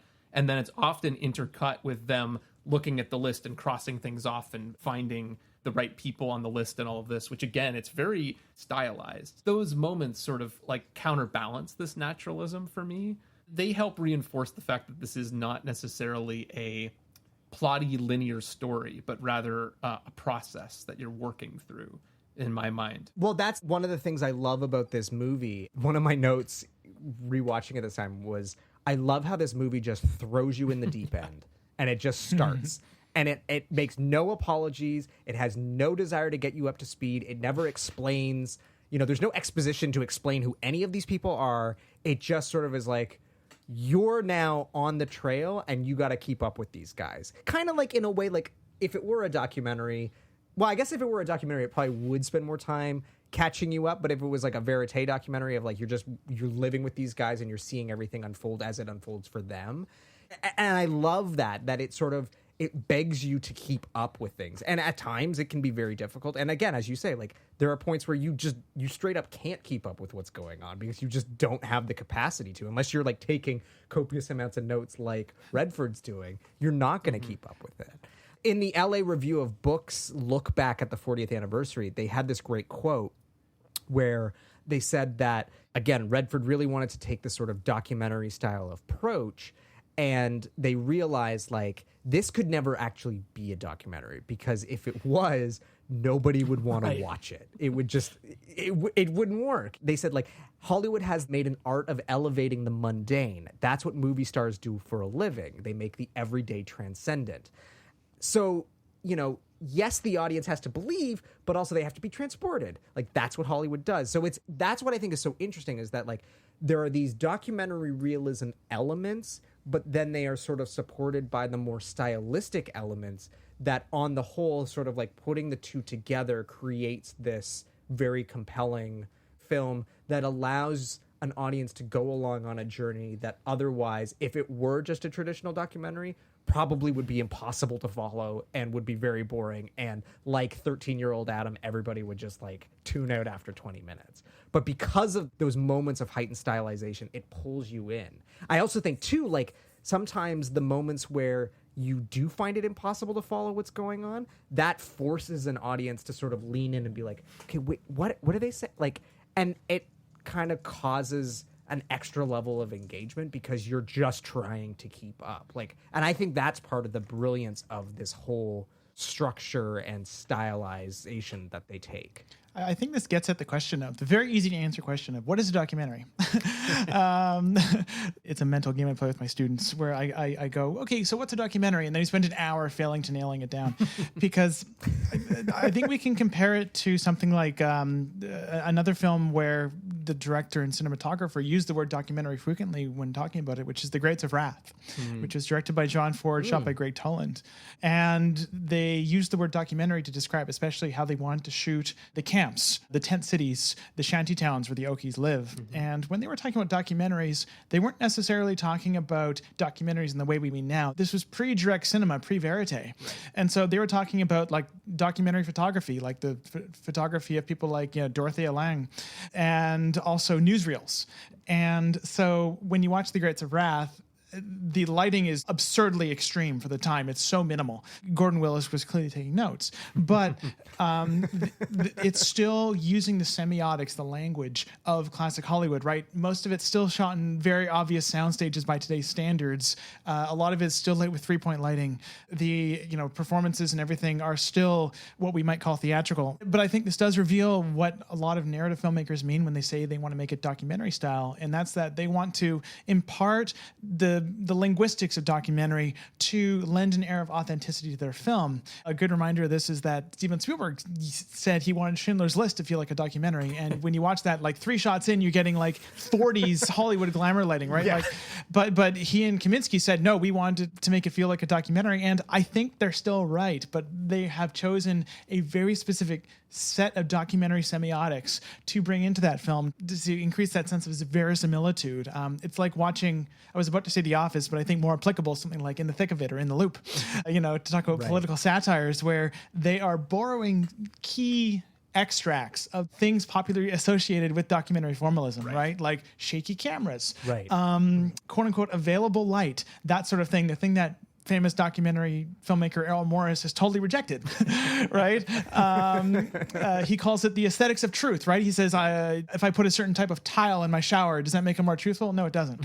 It's filmmakers not trying to create a holistic, like this is going to look and feel like a documentary, but no, they're picking and choosing little things they want to do to separate themselves from the narrative standards of the time to align themselves more with the things expected out of a documentary of the time, which were also very different in 1976 than they are today. So it's all about languages. Well, it's funny that you mentioned that because it sort of ties nicely into the influence this film has had on future films in this genre. But before I get to that, I wanted to talk a little bit about Frost Nixon, because that's an interesting sort of counterpoint to this, because obviously it's dealing with like the Nixon of it all. But that's a weird movie in that like it's very clearly not a documentary. It's very clearly a fictionalized narrative film. But it has these moments of direct-to-camera, quote-unquote, interviews with the subjects, but it's actors playing and so it's playing with these forms that we're used to in certain type. And I think that's ultimately what it comes to for me, is that it's less about the documentary and it's more about realism and how this film embraces quote-unquote realism, like those moments of flubbing the lines, and how that helps add a sense of this really happened, because at the end of the day, they're trying to tell a true story that actually did happen. This is not a fantasy. It's meant to be reality. And that's why I wanted to touch on the sort of films that I think owe a debt to this and take a great deal of inspiration, namely the ones that come to mind, because I know that the filmmakers straight up say, like, we're borrowing or straight up stealing from this movie, which is like Traffic, Zodiac, Spotlight, you know, these movies that are sort of trafficking the same idea of like, okay, how do we take a real life event and show you the process of uncovering what happened and do it in a way that's compelling and, you know, sort of stylistic.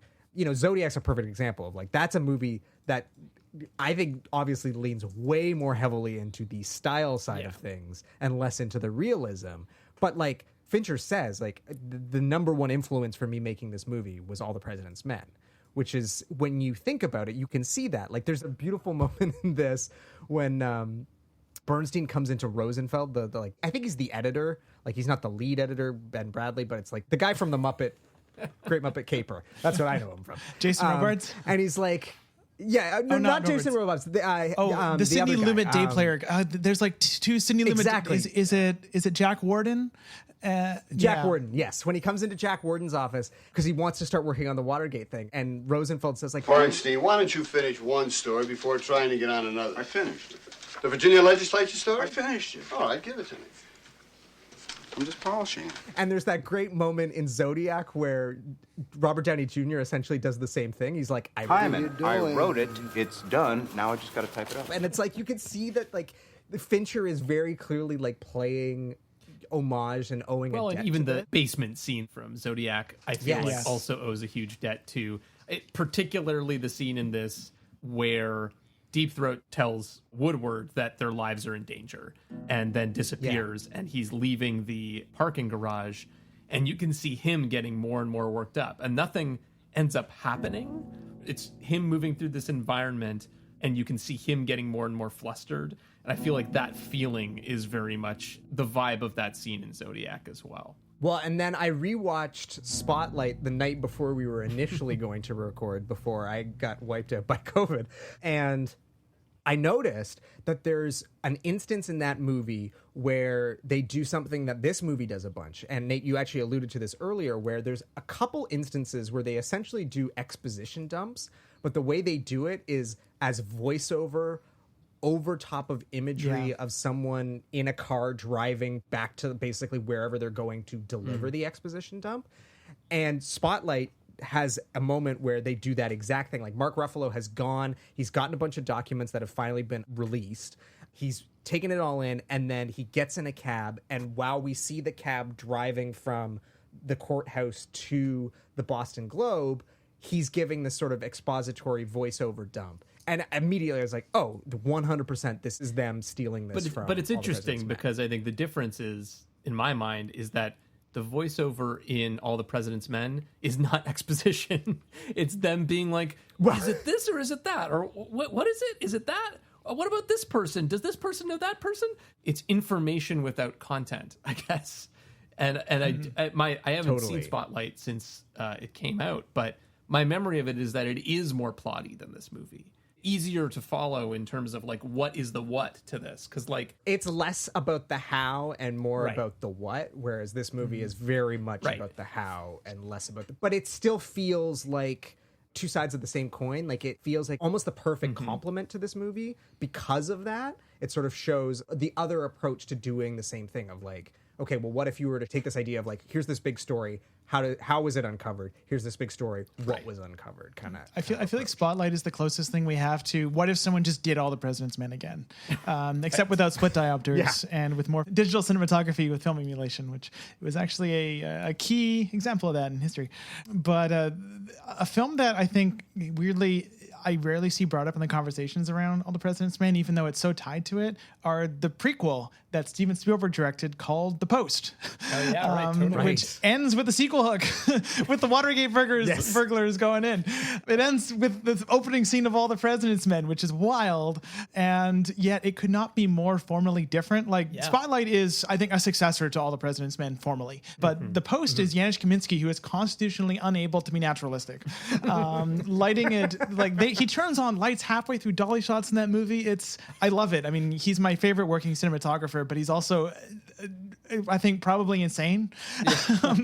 But the film is, in so many ways, the antithesis of All the President's Men, tonally, emotionally, formally. It's really interesting, even though I think 2/3 of it work. Like many of the best sequels and prequels, in my opinion. It's connected, but actually maybe even a slightly different genre, and a very different approach to the whole material, but you can follow it as one continuous story. I remember when that movie was announced, and then finally when I saw it, I was super excited because I was like, oh, well, like, I love All the President's Men. I'm just going to get, like, more of that. And kind of coming away disappointed because I was like, oh, this is, like, the movie that All the President's Men wasn't trying to be.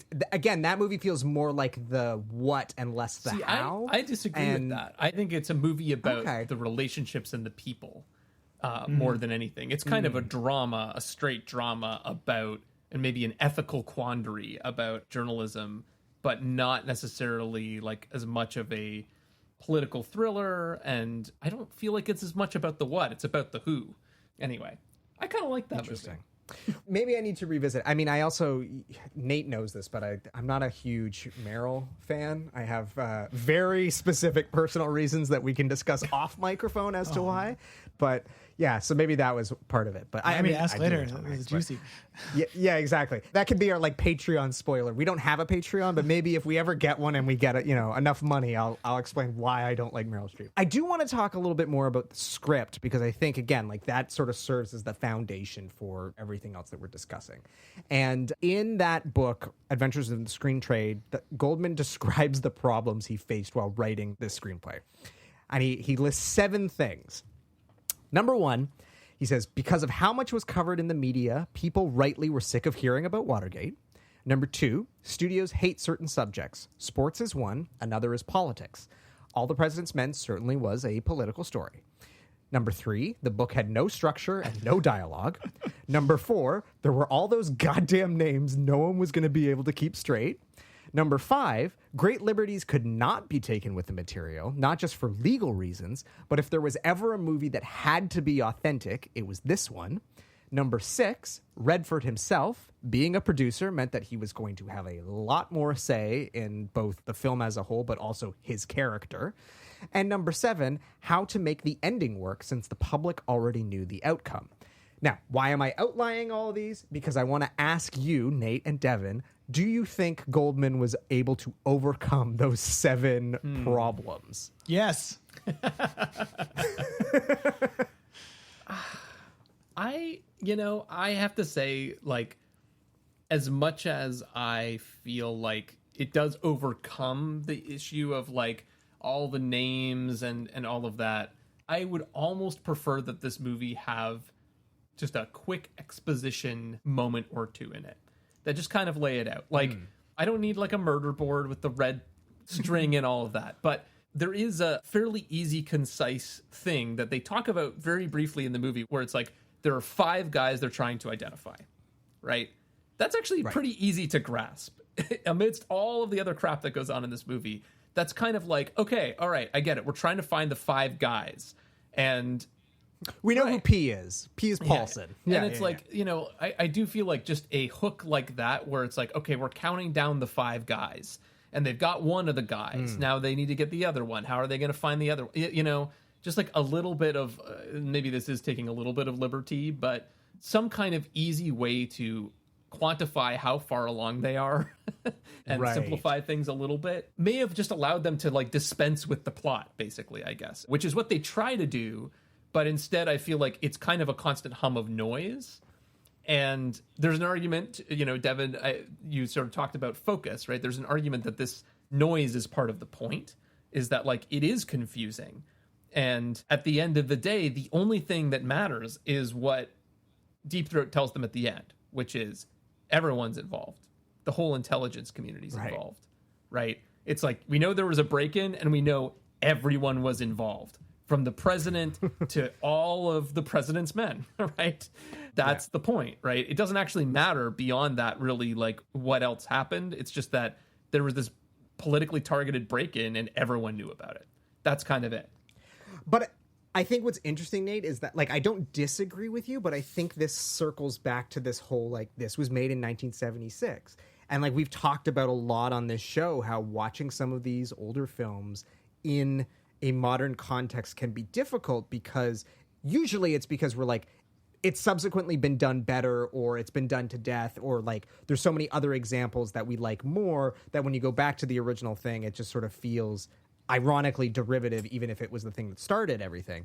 But I think part of this is that, like, the reason that stuff isn't there is because a 1976 audience just didn't need it. Right? Perhaps, like this is going to sound weird to make a comparison to, but it's the Jesus Christ Superstar problem. Trust me, I'm going somewhere with this. Jesus Christ Superstar basically has no, what we would refer to as a book. There's no, like, which is like the dialogue of a play. There is no dialogue to sort of explain scene to scene what's going on. And when that show originated, and of course it originated as an album, it wasn't necessary because Christianity, and specifically like the whole story of the last few days of Jesus Christ's life, everybody knew it because that was just in the culture. Like, that it was a much more religiously steeped culture at the time. But when you move 50 years away from that to today, we're a much more agnostic society. That show can be a lot more hard to follow because people just don't know the story. So I think this is sort of a similar thing of, like, you're right. When you watch it today, there are these elements that the authors at the time are taking for granted that the audience doesn't need explained to them because they're sick of hearing about it for the last 4 years. But when you're 50 years removed and you're like us and you didn't hear about Watergate every day for 2 years, you're kind of left a little more in the dark. So maybe the film does suffer to a modern audience's perspective because of that. But I think it probably was the right approach to take in 1976. It would have been interesting to see what it would have been like if it was made even like 5 years later, 4 years later. It's interesting because one funny little side note is that I was listening to a Neil Young live album recorded in 1976, and he ad-libs at the end of a performance of his song Pocahontas the line, John Ehrlichman in the First Family, and the audience all laughs. There's no other context. Everyone knows who John Ehrlichman is, which is amazing. Wow. But I think this does get at the question of kind of datedness in movies and age in movies. One little thing I repeat to my students a lot is that movies don't age, audiences do. That art doesn't change, we change. And I think that part of what makes films like All the President's Men so interesting on both the formal, we're talking about the textual level, but it applies to form as well, is that to me, the most interesting films are the ones that palpably could only have been made by these people in this place at this time. And All the President's Men is one of the great examples of that, where it was made in the heat of a historical moment. It shows it in the way that it doesn't hold your hand because it assumes knowledge. It was not made for posterity. It was made for the now. And so, the question of has something aged well to me, I've tried to kind of think beyond that question and think of, okay, what is my relationship to this film historically? What is the relationship of the filmmakers to the age historically? As one formal example, the lighting.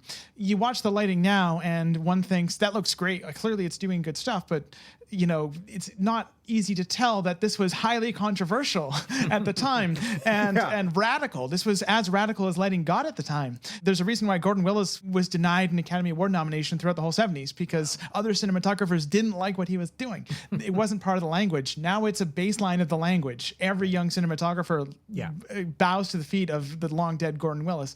And so it's part of the firmament. But if we go back and we think, okay, what was this film doing at its place and its time? To me, that doesn't make it less interesting. It makes it more interesting. So even the question of why does it seem bewildering now, to me, hunting down that answer is part of the transcendence of a film like this. And so when I'm thinking, okay, has a film aged or been done better? I think even the framing of something's been done better doesn't really get at why art is interesting to me. There was a really idiotic blog post about how cinema only came of age in 1975 when Jaws was released, and that everything before that was just building up to that perfection of cinema, and we're here now. There was some film critic, and I think this has all been lost to the sands of bit rot online, but I remember it, and my favorite ever piece of defense of old movies was this. Someone said, ghosts may or may not exist depending on your belief system, but we invented them in the late 19th century. Right. And, All the President's Men is a ghost. Luckily, knock on wood, Robert Redford, the hottest octogenarian alive, is still with us. But it is a film that cannot be made now because we are not living then. And that makes it inherently interesting. Again, I think that's what makes this movie so special. And as I said, I couldn't think of another ripped from the headline stories that is being told so soon after the headline. And that makes this such a unique film, because even a movie like Spotlight, like that's covering stuff from 15, 20 years ago. Like it's not contemporary history, so that makes this movie and its approach so unique, I think. We have been dancing around the cast. I think the casting of this movie is really important to the magic of this and making it work. And we keep joking about Robert Redford being the hottest journalist in the history of journalism films, but there's some truth there. I will objectify that man till he is in the ground. Yeah, and like as Goldman said in his book, like he's also the producer, so like that does complicate things here. And funnily enough, they talked about how, when Bernstein came back with all of these notes about, we got to make my character, more romantic and better with the ladies, one of Goldman's concerns is like, well, if I write a bunch of scenes where you're a horn dog and all the women love you, Redford's going to make me write a bunch of scenes where he's and then we're getting away from the whole point of this goddamn movie. But I do want to talk about them a little bit. Redford was the producer, but originally, like, he was not going to be in the movie. I think once Warner's bought the, sort of signed on to make it, they were sort of like, you are one of the biggest movie stars working right now. Like, you're going to be in the movie. Like, I'm sorry, you just kind of have to do this. But apparently, like, Al Pacino was approached at one point. I think more for the Carl Bernstein role, but, like, there was a time when, this would have been a two-hander between Redford and Pacino, which, like, that is a very different movie. All my misgivings about Hoffman, like, I think he is sort of integral to the alchemy of this movie, like the two of them playing off of each other.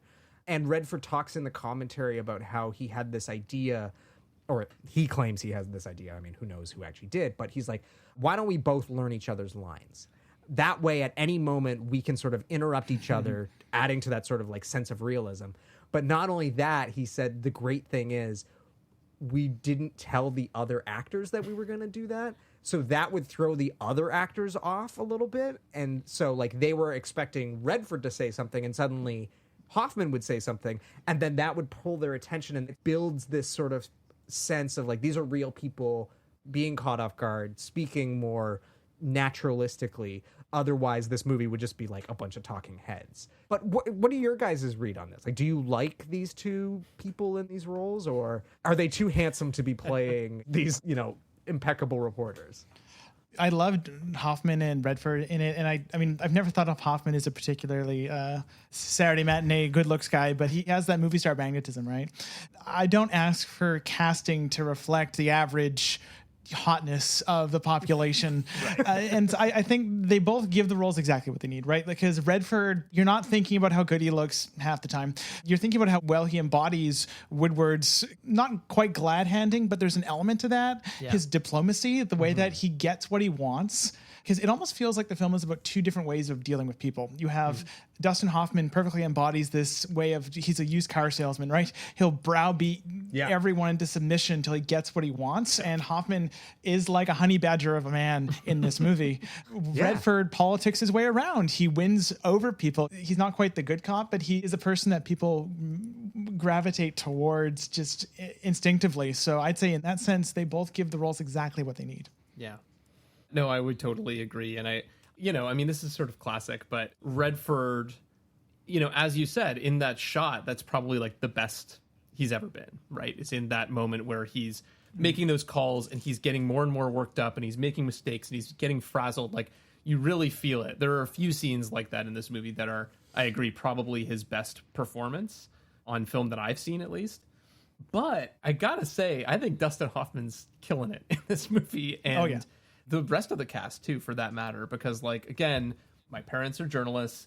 I grew up hearing stories about, like, the newsroom where they worked and, the types of people that they knew, especially back, not quite in this era, but, like, kind of at the end of this era, right? And it's exactly these kinds of characters. There were these people who were very persistent, I would say tricky, like able to deceive people and kind of like work their way into situations. Journalism does take a certain kind of person, and sometimes it is a Bernstein.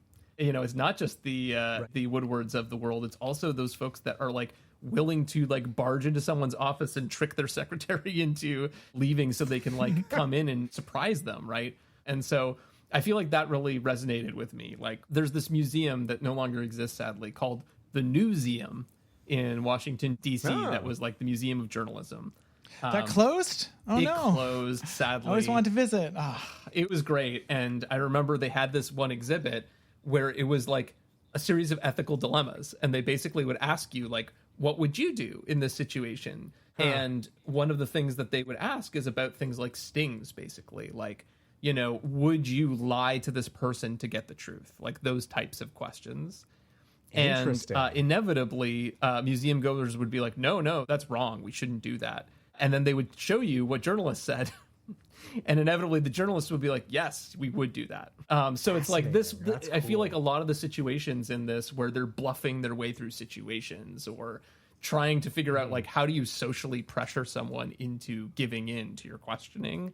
Like when they go back to the woman who was involved with the RNC or whatever, the president's campaign, to like ask her again, all of those things that were just really reminding me of those types of stories. And it, again, felt very true to life. Well, I love that scene where Hoffman sort of shows up at the door and then like kind of weasels his way in to get some coffee. And then like he starts to pull out the information, then it cuts to him going back to Woodward to sort of like say what he's uncovered, and he's like pulling out the napkins and he's like all disheveled, and Redford's like, yeah, exactly. Is this like, what is with all, you're writing this on napkins? And he goes, yeah, I'm writing it on napkins. I'm like 17 cups of coffee into this, like, and it's just like, again, it is a really great two-hander, the way they play off of each other, and it's, their introduction to each other, this whole thing of like Woodward's working around and like Bernstein's in the background and he's sort of like coming up and he's making, and they sort of confront each other, and Bernstein's like, I don't think you're saying what you mean to say. And he's like, I did it, fine. And he's editing his story unsolicited, right? Well, that's the thing. It's Bernstein's right, and Woodward admits it, and that's their characters in a nutshell, right? Woodward's a big enough person to admit when he's wrong. Bernstein, though, is right more often. Yeah. Right. And by all accounts, it's that classic thing of like they were partners and they did all this incredible work, and allegedly they kind of hated each other. Like they were not friends. They do not hang out socially, but they were really, really great working partners, and they complemented each other really, really well. And I think that chemistry comes across on screen through these performances. So I gotta shout out Jason Robards as Ben Bradley, because I think he gives my favorite performance in the film. It's what Orson Welles would call a star role, where you hear him talked about for like half an hour. You see him in the background. There's Jason Robards way in the back, and he shows up somewhere like a third, halfway through the film in the flesh, and he burns the house down every single scene. I mean, he has the best line reading in the film, I think, which is the, "But if you guys fuck up again, I'm going to get mad." Yes. He's the greatest, like, angry but correct paternal figure in this movie. He's amazing. Yeah, totally. Yeah. All those gruff newsmen, like him, and then all of the other like various editors that are kind of like little versions of him. Well, Jack Warden, which again I already alluded to, but like my introduction to Jack Warden was The Great Muppet Caper, where he's essentially, he's more playing the Ben Bradley role in that, where he's, have you guys seen The Great Muppet Caper? Am I like talking out of, do you know? I've seen what one Muppet movie, here? and that's it. Oh, which one? Okay. Actually, no, I've seen two. I saw the first one, and I've also seen the one with the Amy Adams and the new one. The Muppets. You got to see Muppet Christmas Carol. That one's... Yeah, that is. Oh, I saw that. I've seen three. Yeah, there you go. Okay, so you've seen the best one, but The Great Muppet Caper is my other favorite Muppet movie outside of Muppet Christmas Carol. And the premise of it is it's a heist movie, but Fonzie, Gonzo, and Kermit are journalists working for Jack Warden. And at the beginning of the movie, they want to fly to London to cover a story. And he's like, what are you talking about? You're horrible. Like, you keep messing up. And he plays like this gruff editor who just like, he keeps hitting his desk and everything sort of like pops. Anyway, the point is, he's fantastic. I love him, but he's playing more of a Ben Bradley character. But there's a great behind the scenes documentary on the Blu-ray where they actually interview the real Ben Bradley. And Robards, he doesn't really look like him and he doesn't really sound like him, but in a weird way, he's perfectly captured the energy. And you're like, oh yeah, like he's done an incredible job of portraying this real life character in a way that it's kind of hard to like put your finger on, because like not like he's doing an impression or anything, but you really do get this sense of watching the two of them. You're like, yeah, this incredible. So who did it better, casting. him or This is Tom Hanks? Yeah, I don't really remember the post well enough, but I think Fair Robards, he gets my. I mean, I love Tom Hanks, but Tom Hanks has kind of gotten to that point where I only just see he's Tom kind of Hanks, just doing his same not- role from like A League of Their Own. I feel like in that movie, that's my memory of it. Anyway, I don't know. I think it's Robards to me. I mean, it's probably canonical. Robards was given an Oscar for his troubles in this movie. So, I guess the Academy has spoken, but no, I can't imagine a better version of this role than what he gives it. This whole film is populated with only great character performances. You have Martin Balsam, who is the other big Sidney Lumet day player in this. You got Hal Holbrook as the person we now know is Mark Felt. You have Jane Alexander as the most frightened bookkeeper in history. It's you got Ned Beatty showing up for like a minute. You have Decker from Star Trek: The Motion Picture. Stephen Collins, who plays Hugh Sloan, one of the few guys who truly comes clean. It's every single bit part in this is just so pitch perfect. Well, Totally. And the secretary, I have to shout out because any opportunity to call out my wife's favorite movie, I will take. The secretary plays the camp counselor in the remake of The Parent Trap. So I don't know if you're as familiar with the remake of The Parent Trap as I am, the Nancy Meyers, Lindsay Lohan joint. But yes, the secretary goes on to play the owner of the camp in that movie. Her masterpiece. When I was watching, I was like, where do I know her from? And so I finally had to look it up, and I was like, Parent Trap, that's what it is. Yeah. So, okay. Well, now that we've gotten all of this out of the way, we're going to get to the big one. I want to talk about the cinematography. In the commentary, Redford sort of discusses the importance of the film cinematography and the use of light and dark. And he says, and this is really interesting to me, he says, the level of photography being keyed way down, showing the characters mostly in the dark, and the light was only in the newsroom because that's where the truth emerges out of the darkness. And Devin, you sort of alluded to this, is that like when they're in the newsroom, it is like super high contrast, like overlit. And then anytime they're not in the newsroom, they're almost in like complete blackness. And, he says, because the story takes place in secret, they made the decision that all of the sort of iconic Washington buildings and iconography related to government were only ever to be shown at night, because that's where the secrets are happening, in the dark. It is definitely a conscious decision to sort of have this dichotomy of light and dark, but it's all about the execution, which I think, hopefully we can all agree, is masterful. Yes. My turn to give the one-word answer. Willis's work here, the thing that makes his work really stand out, especially to modern audiences, is that he wasn't the first cinematographer to use highly motivated lighting. I mean, the French were doing it in the 60s. Subrata Mitra was doing it in the 50s in Calcutta. And Greg Tolan was doing it in the 40s in stuff like The Greats of Wrath. And Kane, the little known film called Citizen Kane that The Simpsons has never referenced. I'm not sure I've heard of that one. Should I see that? Apparently there's no Kane in it. Wait a minute. There was no Kane in Citizen Kane. So don't bother. Actually, that's one joke. There is a Kane in that movie. But point being is that Gordon Willis was, I'd say, the first high-profile American cinematographer to push lighting motivation this far. And lighting motivation is basically, the idea is the light that is lighting what you see in the frame ought to be justified by occurrences in the story, in the sense of if you're outside, it's the sun. If you're in the Washington Post news offices, it's the fluorescent lights. Right. And that's all well and good. But what Gordon Willis did was that he pushed it further than anyone ever had at that point. He would often light with that actual fixture. There is behind the scenes stuff of like him adding a little fluorescent bank on the ground to like Dustin Hoffman and Robert Redford to just not have them be totally in shadow. But he, whenever possible, would try and be as non-interventionist as possible with his fixtures. And so that gives his films what we might call a very modern feel, right? Because essentially we've all been, that's what I was brought up to do. That's what almost all of us were brought up to do these days. He did not think in terms of 3 points. Key fell backlight as much as other cinematographers of the era did, and that's part of why he was hated by a lot of. He was also apparently a very pugnacious man, but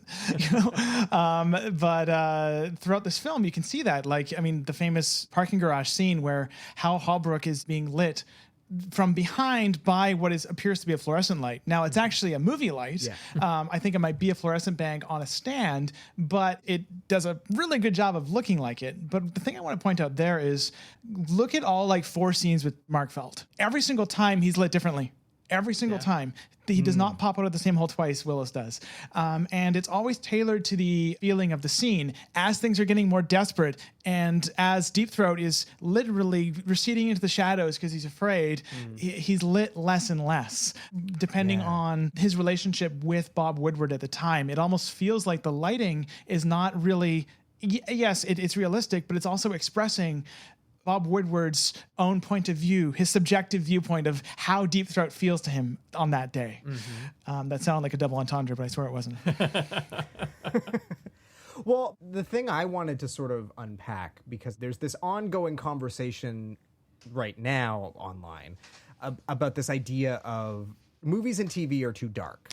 And, you know, this is a movie that the famous line of Gordon Willis dances on the edge of light and dark. And those scenes in the parking garage, like, obviously, like, they are very, very dark relative to the scenes in the newsroom, but they're not this sort of, like, bathed in sort of flat, neutral darkness. Like, there are pockets of light, there are pockets of color. There's that incredible moment with Deep Throat where they have, like, the eye light, where it's just on his eyes, but his eyes are, like, perfectly illuminated, which I was more attuned to because a couple weeks ago we discussed Batman 89, and there's a shot very similar where Michael Keaton stands up and a light perfectly like illuminates his eyes while he's like the classic 40s gobo thing. Yeah, exactly.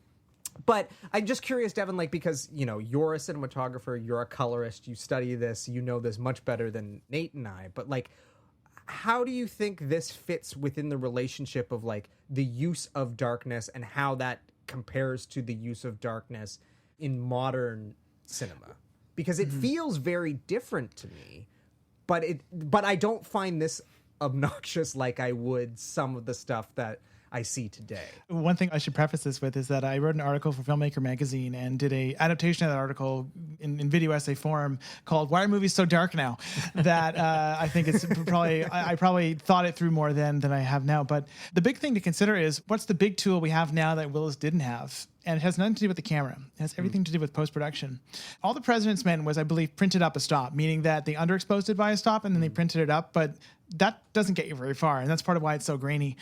But if you notice, look at the shots of Robert Redford in the parking garage, and you'll notice that on his specular highlights, like the brightest parts of his skin, he's perfectly well exposed. Those are right down the middle. That is good skin tone exposure.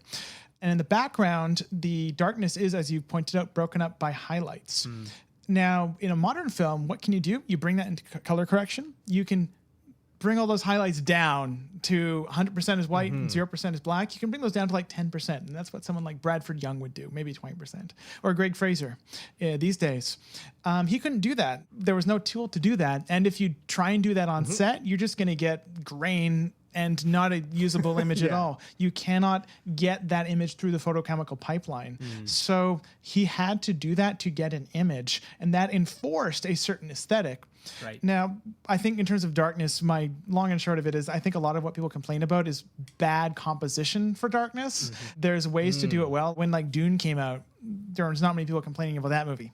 And that movie has some unbelievably dark, dim scenes, as dim as anything in the movies people complain about. It's just that Denis Villeneuve is an extremely good composer of frames and he knows how to do it. Yeah. And Gordon Willis, the thing that I find most impressive about him is that he's a good composer of frames. Watch this film, analyze how he uses shot size, watch when he uses a wide shot. There's always a reason. Always, every single time, a very specific reason why he's cut to a wide shot or a close-up. Same thing applies to the lighting. There's always a reason why he's using light and dark. You can draw shapes. There's a great triangle you can make on the shot of Robert Redford in the parking garage. There's another triangle you can make on the shot of Hal Holbrook. Everything is well geometrically designed to lead your eye to where it needs to go. And that's just using the tools at his disposal really, really well. I think it also comes down to it also feels motivated. Like Redford is saying that their use of darkness is to this idea of like what happens in the shadows. Yeah. That's where the secrets are lying. But to Nate's point, like the darkness also builds this sense of tension of like, you don't know where somebody is hiding. And we haven't really talked a lot about this because it's not really that important in the end, but tying back to the Paranoia trilogy, there is an element of paranoia that is built up in this movie. There was something that I noticed this time that I don't think I ever noticed before, but there's a shot where Redford's walking through a scene and it cuts away briefly to a guy across the street with a camera taking a picture of him. And obviously that's meant to imply like, is he being followed or is that just a tourist? We don't know. We never circle back to it apart from, Deep Throat saying like, yes, your lives are in danger, you're being watched or whatever. But like the film doesn't linger on all that because that's not important to this story. But it does sort of, again, the darkness allows you to play up that sense of paranoia of like, what's lurking in the shadows? Yes, Deep Throat's sort of hiding in the shadows because he's trying to keep his identity unknown, or at least to us, the audience, because we didn't know it was Mark Felt for, the better part of 30, 40 years. But it's also this sense of like, who else could be in those shadows? Who else could be lurking in that parking garage? We don't know. And I think like Willis's composition and having those little hits of highlights and stuff here and there reminds you that like there are people here. And the sound design, we haven't talked a ton about that, but you alluded to it in the Dahlberg scene, Devin. Like sound design is a huge key component of this movie as well in terms of creating that cacophony, that focus, but also that paranoia of like, what am I hearing? Is that just a car or is that someone who's about to, pull me into their car and whisk me away and Men in Black? And again, especially when the score itself is so sparse. It's used very, very sparingly, very thoughtfully, but the rest of it is sound. In that moment, Nate, you talked about earlier, this sort of Zodiac moment, as it were, where, Redford's leaving the parking garage and he slowly starts jogging more and more, and the score kind of starts building and building, and then there's sort of like, I think it's like a crash zoom in on his face as he turns around, and then it just sort of like silence. Like the score drops out, the sound drops out, and you know that he's okay. But it's just this brilliant use of all of those elements to create that sense of tension. The film understands what real terror is. One kind of criticism that's been leveled at the film on a historical level is that it's very much up for debate whether Woodward and Bernstein were ever in any danger. Right. But I think that the question was not were they in danger, it was that they thought they were in danger because they had lost trust in the elected system, right? They lost trust in and that's a Pacula thing. That scene, right, where it's not we ever see anything dangerous. We don't. But it's the unknown. The question of, everything's been thrown into question. There's a sea of darkness around me. What's scarier? An empty, dark hallway. Yeah. If you see what the danger is, suddenly it's less scary because your mind can imagine worse. Absolutely. Yeah, that's I think the other thing is like the darkness is as much about a lack of clarity and the unknown as anything else. Like I think about the first two shots, I think, of the film. The first one is like this sort of gray, blurry field, right? You can't actually make anything out in it, I think. In the script, I remember reading that it was originally going to be the Washington Monument out of focus. And it doesn't seem like that's what they did in the end. It's just this sort of gray mass. And then it cuts to the page, right? Yeah. With the whip sounds of the typewriter. Yeah. Yeah. And in other words, it's going from gray to black and white. Right. And I think that is as much what's going on with the dark and light in this as well, is that like, obviously the newsroom is well lit, it's bright, but it's also high contrast. The other thing that I've noticed is the colors as well in the newsroom. It looks almost like a Piet Mondrian painting because it's black and white and then primary colors, basically. and also all these right angles, right? So it's all about order. Whereas, when you get out into the world, not only is it dark, but it's like the space isn't always totally defined. Like, especially in the garage, there's moments where it's just like, you might have like a pillar and then just like darkness, and then like maybe like a floor kind of going off into the distance. Like, it starts to lose structure as well in an interesting way. And I don't think I picked up on the colors exactly, but I also feel like the colors start to get more into like secondary color territory with like greens and oranges, but maybe I'm imagining that. Yeah, allegedly the Blu-ray is not necessarily a very good representation of how this film is supposed to look. I didn't know this, but like I found a quote where Willis essentially said like, Warner's didn't contact me to do the Blu-ray, and I don't know like what they were thinking. And then unfortunately he's now passed away. So like, and obviously Pakula passed away. So there will never be a like properly, director of photography supervised print of this film. The best we can hope for is that like Arrow or someone gets the rights to it. They match it to a good print, hopefully one day. But right now it's not in great shape. I mean, it's in better shape than The Exorcist was, and that was director supervised. So maybe. Friedkin is a special case. He is a nightmare. Yeah, we went deep on the VHS quality of that 4K. But yeah, I mean, Devan, is there anything else about the cinematography you want to touch on before we move past it? My last kind of note about the cinematography is that the thing that Willis and Pakula are so good at is that their films are deceptively dense.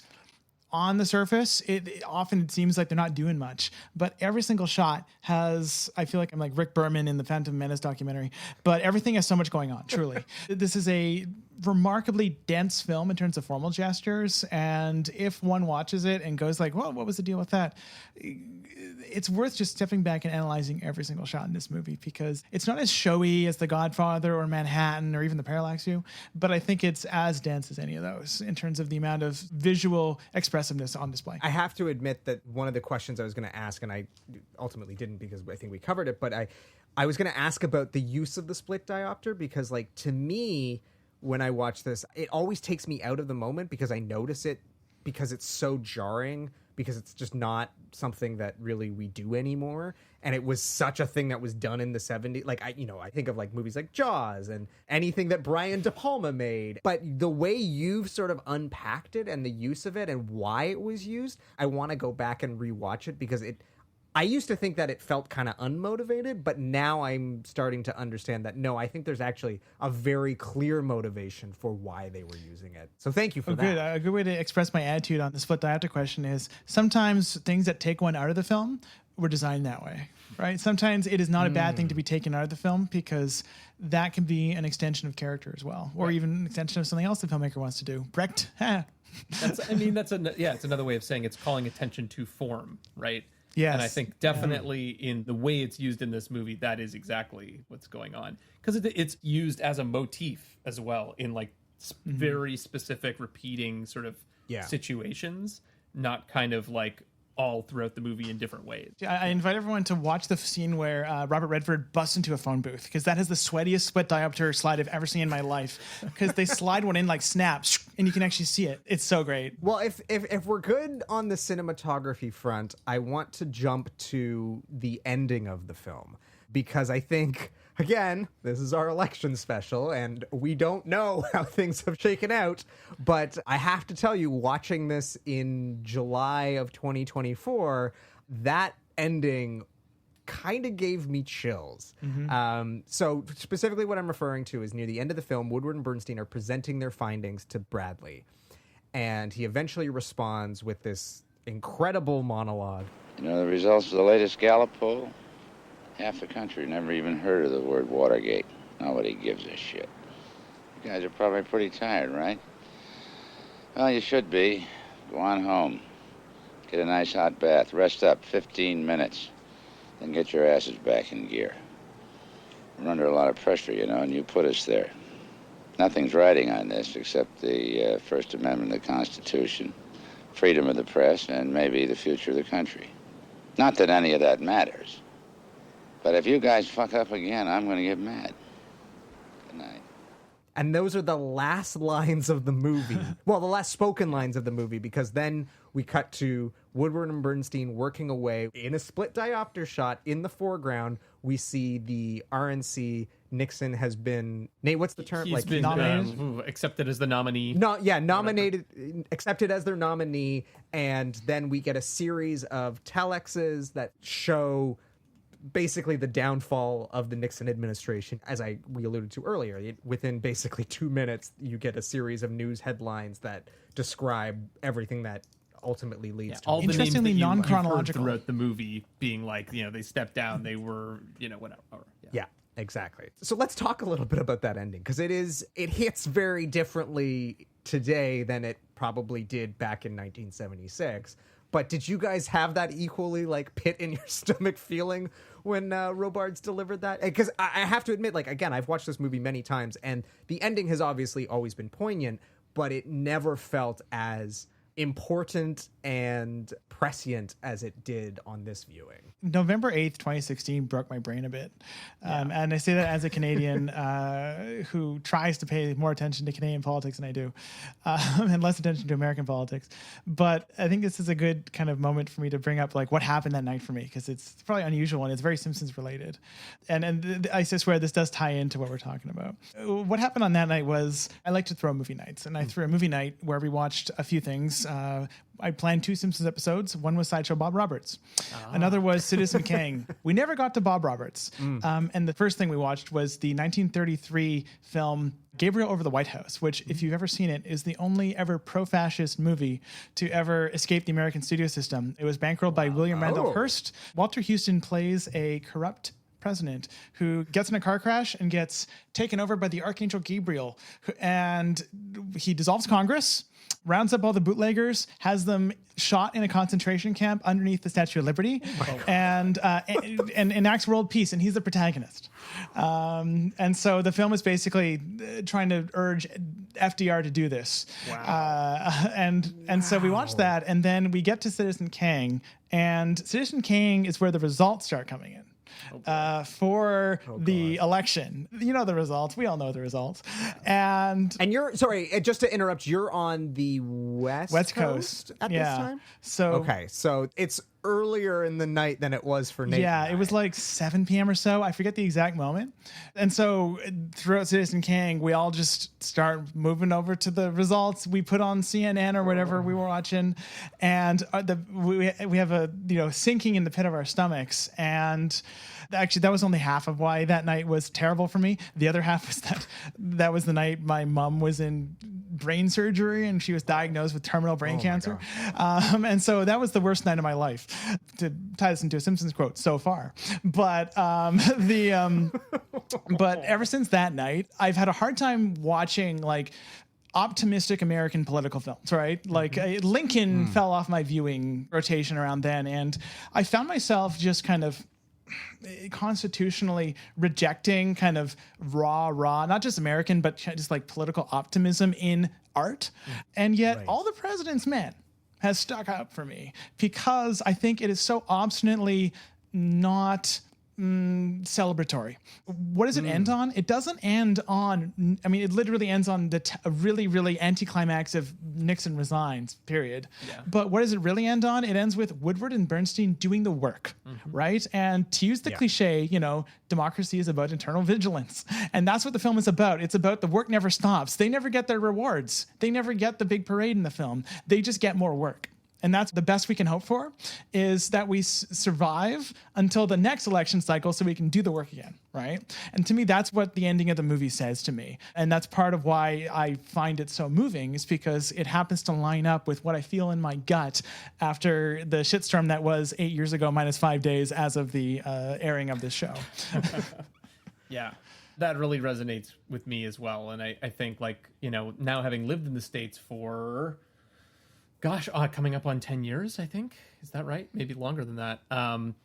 But one of the things I appreciate the most about the political culture here is that there is still an understanding about this idea of vigilance and being involved. And I feel like 2016 really reignited that as well, of just being you can't just take this for granted.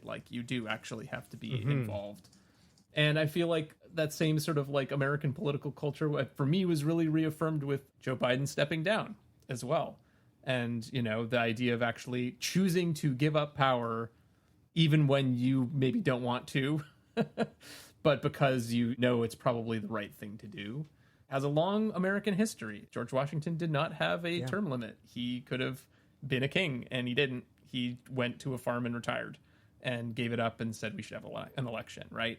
And so I do feel like at the best of times, you know, a movie like All the President's Men does make me feel optimistic in the same way, Devin, of just, you know, it is about doing the work and continuing to have those checks and balances that America is so famous for, and not taking those for granted and not giving those up, but fighting for them, including a free press.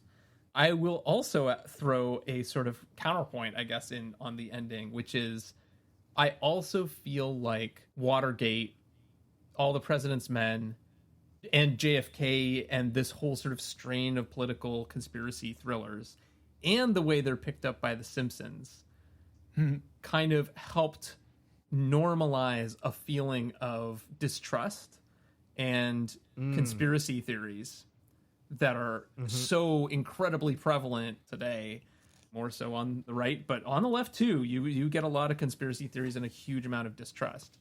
And historically, it's actually been one of the big divisions between American political culture and Canadian political culture, is that Canadian political culture historically has been more trusting of government.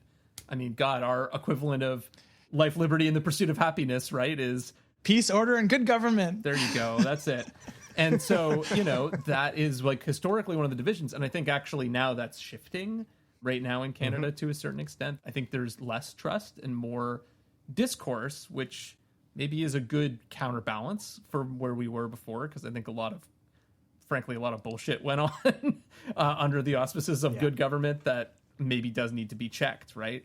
Anyway, that was a long rambling thing, but I do feel like Watergate introduced a strain of paranoia into American culture that has echoed through pop culture, and in a way that is a double-edged sword, I guess. You know, you can see like the paranoia even in the 60s, like Bob Dylan was parodying the John Birch Society, and you had the, what is it, 1964 essay, The Paranoid Style in American Politics from Harper's.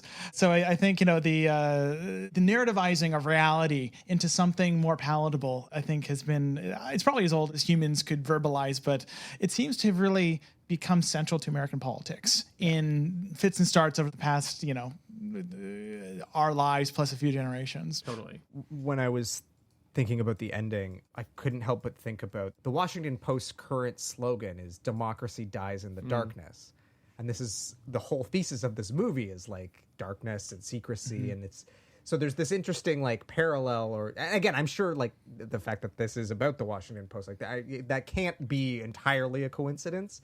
And I just looked it up. That slogan was apparently officially adopted in 2017. Yeah. So like, it's not like it's been the slogan for ages. But I guess my question then is like, you know, with all this being said, like, do you guys find this to be a satisfying ending, or do you feel like it's kind of a cop-out, or is it the right ending, regardless of its satisfactory nature? I think a satisfying ending would have been the wrong ending, if that makes sense. Yeah, it weirdly kind of reminds me a little bit of the movie that we covered recently, 32 Short Films about Glenn Gould. A little bit, where there's a sort of incompleteness built into the film that feels necessary, because in that case, how do you do a biopic about someone who's so enigmatic and private and full of conflict? And this feels similarly like, well, how do you even make a movie about the what of Watergate, right? And yeah, so I think from that perspective, it makes a lot of sense that this is how it ends.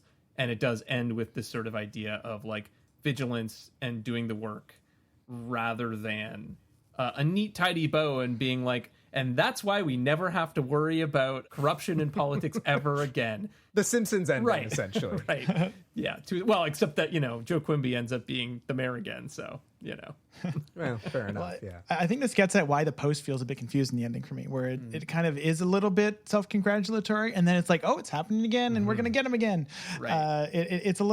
Feels a little less artistically holistic than this ending. One All the President's Men kind of successor that I think works less well is She Said, which is about the Harvey Weinstein scandal, and that one makes the ridiculous decision of actually having a voice actor play Donald Trump in that, which is bewildering.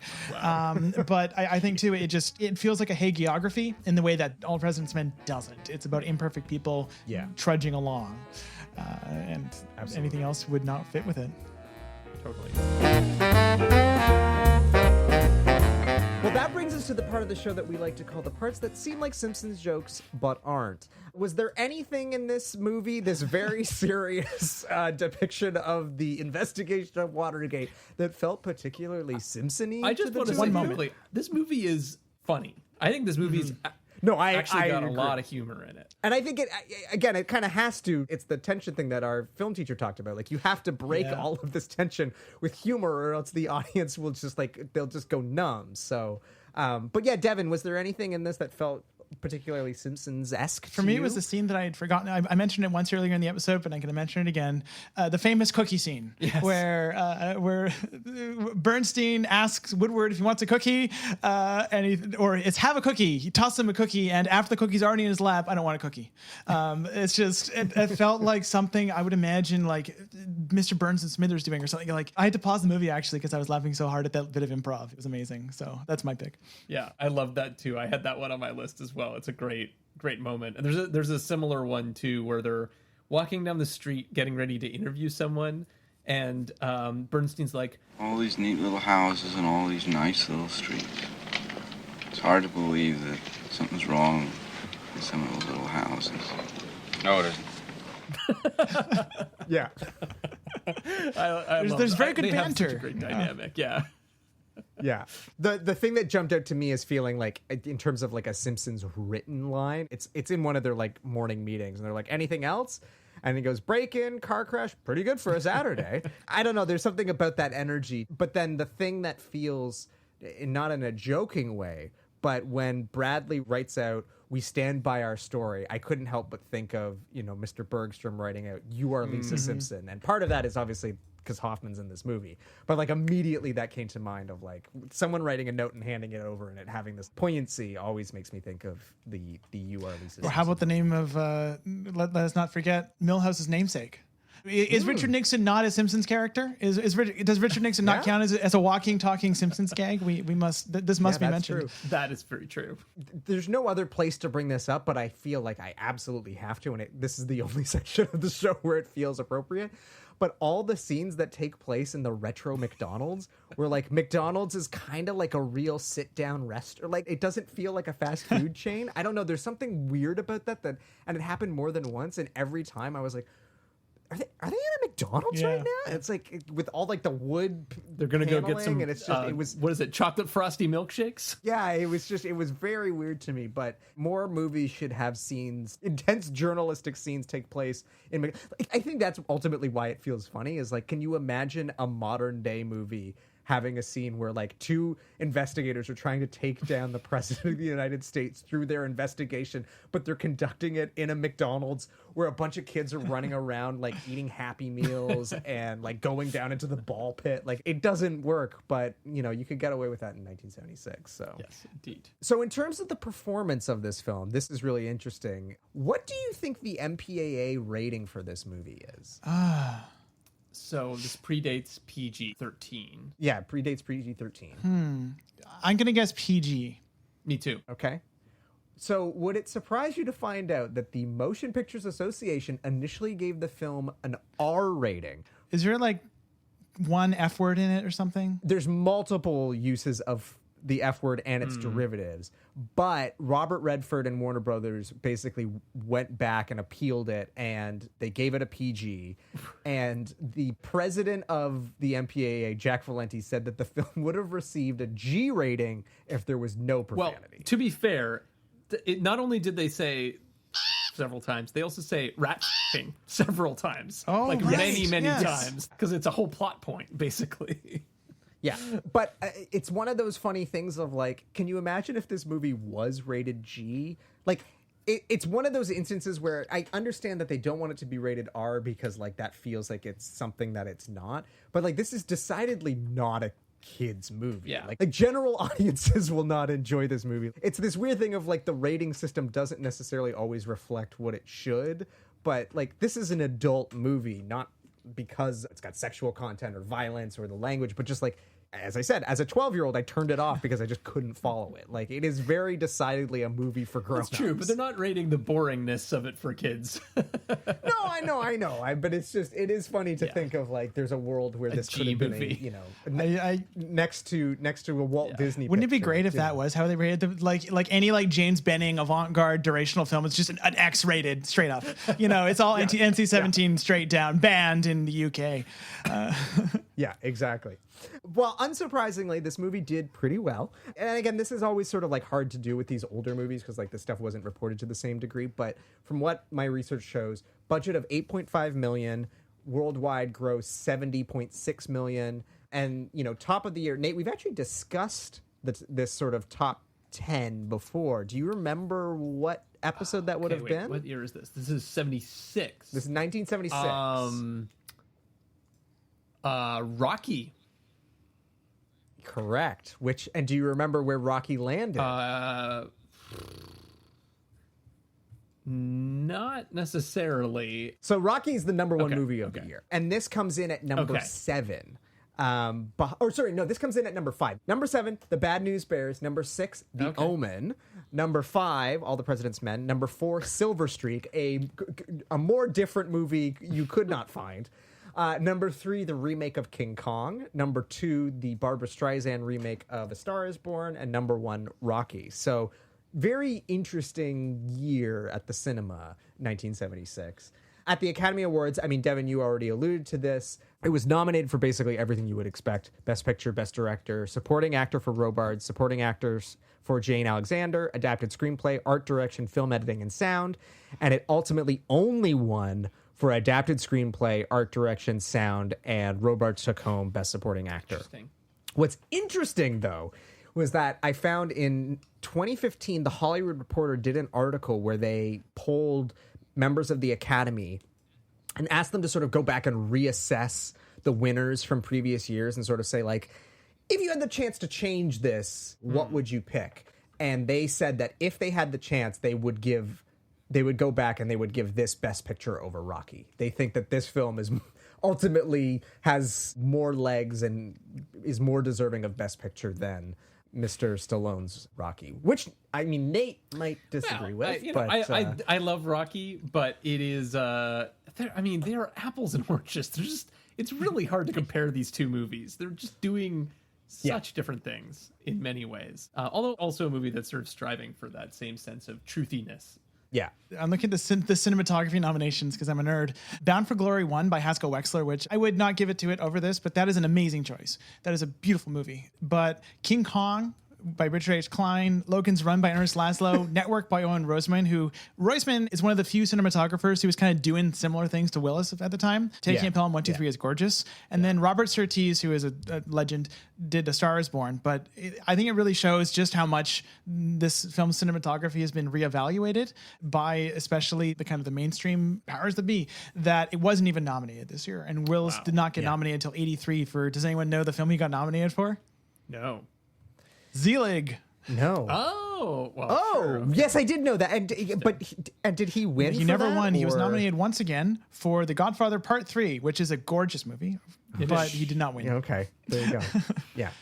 I mean, Zelig, we don't need to get into it, but like, he's doing some pretty amazing stuff in Zelig. Like, that is an incredible feat, especially in terms of pre-digital work they're pulling off there. But that's wild. Like, that and Godfather 3 are the only nominations he got.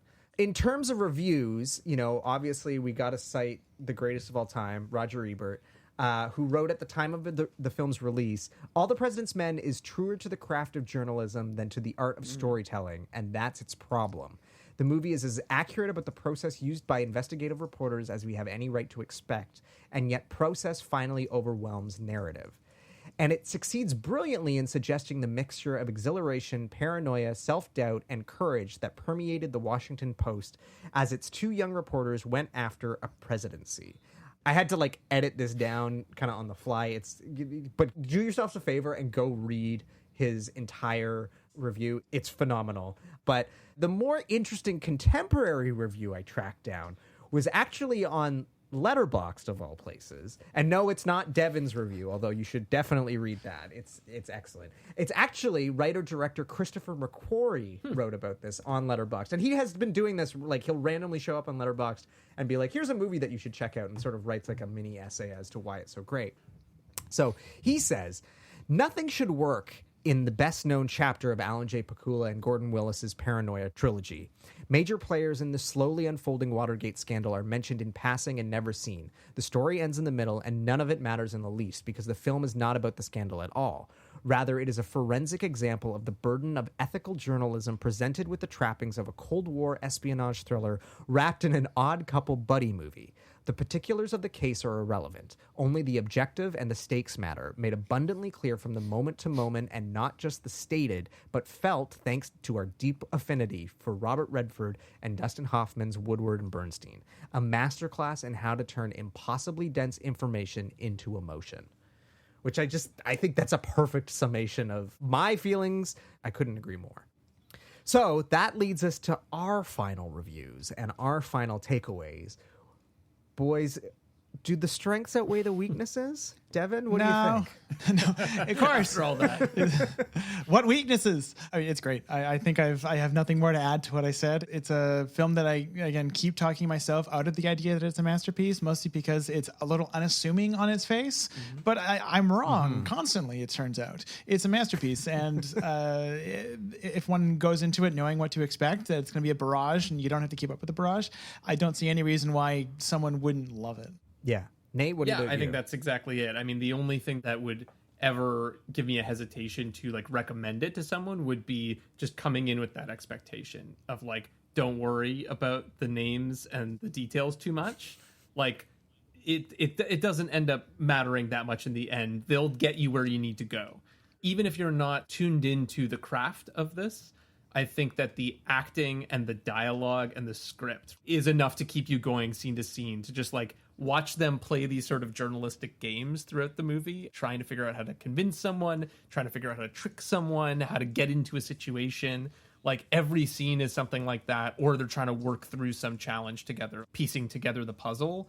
And so scene to scene, I just find it really carries you along. There's so much mystery and intensity and fun moment to moment. So, yeah. Adam, what about you? Yeah, I mean, I definitely think the strengths outweigh the weaknesses. There are certain people I wouldn't necessarily recommend it to because of the sort of density and the structure, and it's not going to be everybody's cup of tea, but I do think that if you are willing to give it a chance, that you're gonna find something in here that you're gonna enjoy. But I also do recognize that it's a big ask and it's not going to be for everyone, but it's without a question in my mind a masterpiece. So in terms of extra credit, Devan, I'm very curious to hear what you would offer as a sort of companion piece or double feature to go along with this one. Well, I couldn't bring myself to go fewer than 3 options, and I'm going to do an order of how far up my own ass they are.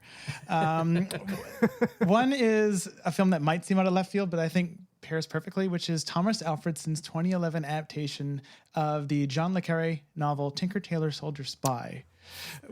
Can I just say that has become one of my comfort movies, and I throw it on and it's like a warm blanket, and I don't understand a goddamn thing that happens in that movie, and I do not care. I love it. Maybe it's because I'm a dad now and I have to spy shit, but that movie's incredible. Sorry to cut you off. My parents-in-law's one of their favorite things too. They love all of the various adaptations of that series. So there you go. It's my favorite spy movie. It's my favorite work of cinematography of the 2010s. Maybe it's the top 3. It's Hoyte van Hoytem is easily his best work, and yes, I know he shot all those other films.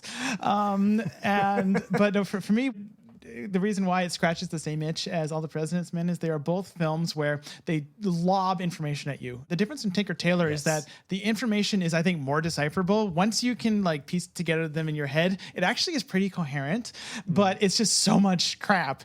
And it's so dense, but it's also, again, it's about doing the work. It's about the process of gleaning truth. And it even has a really memorable shot of them both at a fast food restaurant in the 70s. So it does have that too. I also highly recommend, if you can track it down, the audio commentary that is on the more recent Blu-rays. I actually paid extra money to get the 4K edition, which is very expensive, but that's how much I love this movie. But the audio commentary with Gary Oldman and Tom Alfredson. It's so good. And it is like the greatest ASMR experience. I watched it on a flight back from New York, and I had a glass of wine, and it was like dark, and it was so relaxing. Yeah, 100%. I love the movie. Watch the movie and then watch it with the commentary. It's one of my favorite commentaries of all time. When he talks about the 2,500 millimeter lens they use, that's music to my ears. The last two are a pair because they're about our favorite president, Tricky Dick. So, the thing about All the President's Men is that it's a great mid-70s film in that it is so much about the disillusionment of the era, right? That sense that, all the things we fought for, are we the baddies? The death of the hippie movement, right? The post Gimme Shelter Altamont world. The first of those I want to mention is Robert Altman's film about Richard Nixon from the mid 80s called Secret Honor, starring Philip Baker Hall. I forget the university. It was at USC or UCLA. He was a teacher there, and he basically used it as an opportunity to produce a film on the cheap. It's like a one-man play, essentially, starring Philip Baker Hall as a recently deposed Nixon. It's one of the great performances in film history, and it's Altman in the midst of his, wilderness years. He's in director jail, and he's just making do with almost nothing. I mean, Altman is one of the two great examples of the ex-disillusioned hippie.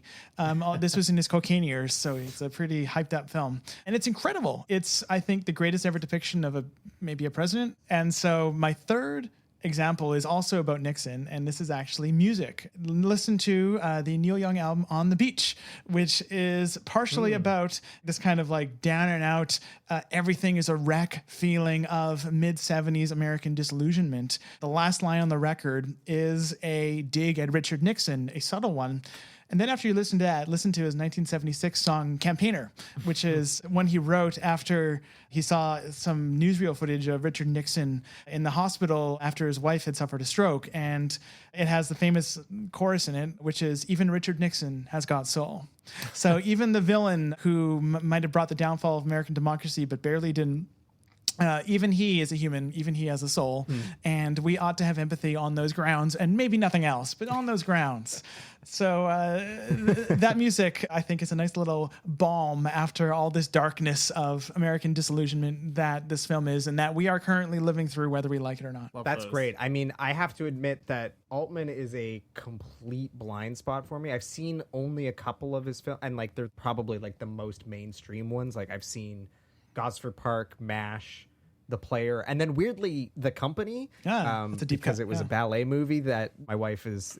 Anyway, I feel like it's this blind spot that I've been overlooking for too long, and one of these days I really need to just sit down and tuck into his catalog. So maybe I'll start with Secret Honor and then work my way in and around, because it's not a short catalog either. And it's not a consistent one. He's one of my two favorite directors ever, along with Ernst, and neither of them can be said that have a perfect batting average. So you'll get some duds. Check out McCabe and Mrs. Miller. It was the film that convinced me that Altman was one of the greatest to ever do it, and it's still maybe my favorite film of the 70s. Yeah, I'm familiar with that movie only because of the Criterion restoration and everything they had to do, and to quote unquote clean up the image. Dirty it up. But, yeah. Yeah, exactly. So it's almost like it's overwhelming and kind of daunting to try and even know where to start. But Nashville's another one that everyone says they're like, oh, you need to see that been one. on my list as well. If you ever want to have a bad time, pair Nashville and Do the Right Thing. They're very similar in some ways, but they both are. They both will make you feel awful about America. Okay. Cool. I just rewatched Do the Right Thing the other, although I watched it with the commentary, another incredible commentary. With Spike Lee or with? It's like Spike, the production designer, the cinematographer, his sister, has like a smaller part in the film. Anytime the cinematographer Ernest Dickerson is speaking, like I just want him to do the entire commentary. His insights into what they're doing is like fascinating. Everybody else is kind of doing like the typical like kind of just describing what's on screen thing, but he's describing how we're seeing what we're seeing on screen. It's incredible. So Nate, what about you? What would you pair this with? So I'm going to take just a real like left field approach to this. Broadcast news. It's just one of my favorite movies about journalism as well. It couldn't be more different in terms of tone, but I think it is also a movie about the how of journalism in a lot of ways, and the sort of changing mores of, I believe it's at that point it's network and cable TV, or just maybe it's just changing mores within cable TV at that point. I can't remember. But the point being that it is about these sort of competing philosophies and ethics and all of that kind of stuff. Plus, it's got a kind of interesting rom-com aspect to it that doesn't necessarily go where you think it's going to go. So I love that movie. It's kind of one of my comfort movies and would make a truly strange pairing with All the President's Men, but you'll get a good dose of journalism on film.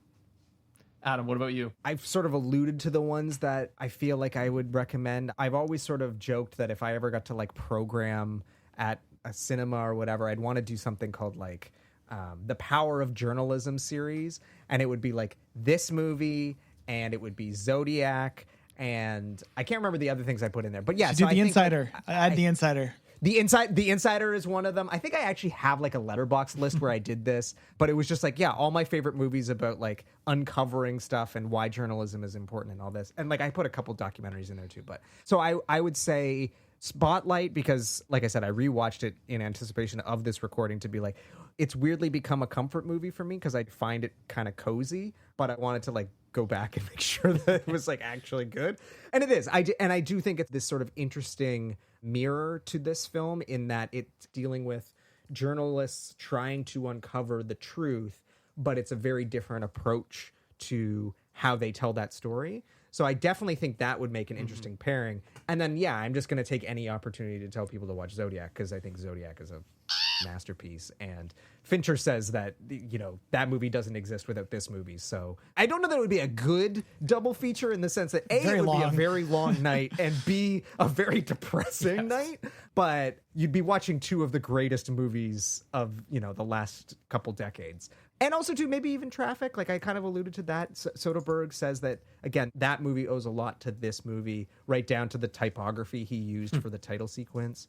I haven't seen Traffic in many, many years, which is why I'm sort of, like, vacillating as to whether or not I recommend it. But I remember liking it when I saw it. It's another sort of one of those procedurals where it's, like, it's just throwing so much at you. And I remember it being very hard to kind of follow, but still enjoying the ultimate like impact that it had on me. But I guess maybe that's me telling myself I need to go back and revisit that. I still haven't seen Traffic, actually. That's a blind spot for me. So, well, there you go. Hey, wackiest color scheme ever. Yeah, it is. It's wild. I think we're all forgetting the greatest journalism movie ever, though, and that is obviously Anchorman: The Legend of Ron Burgundy. I mean, there you go. That's a double feature. a movie that it's like the one Will Ferrell movie where he's doing his Will Ferrell shtick that I actually enjoy. You don't like Elf? Well, no, but he's not. I don't think of that as him doing the Will. Like that's not the I'm improvising along with my friends and we're just letting the camera roll and we'll like edit it together kind of thing. Like that is a scripted movie where he's great in it, but it's to me that's not a Will Ferrell. That's true. That's probably why I like it.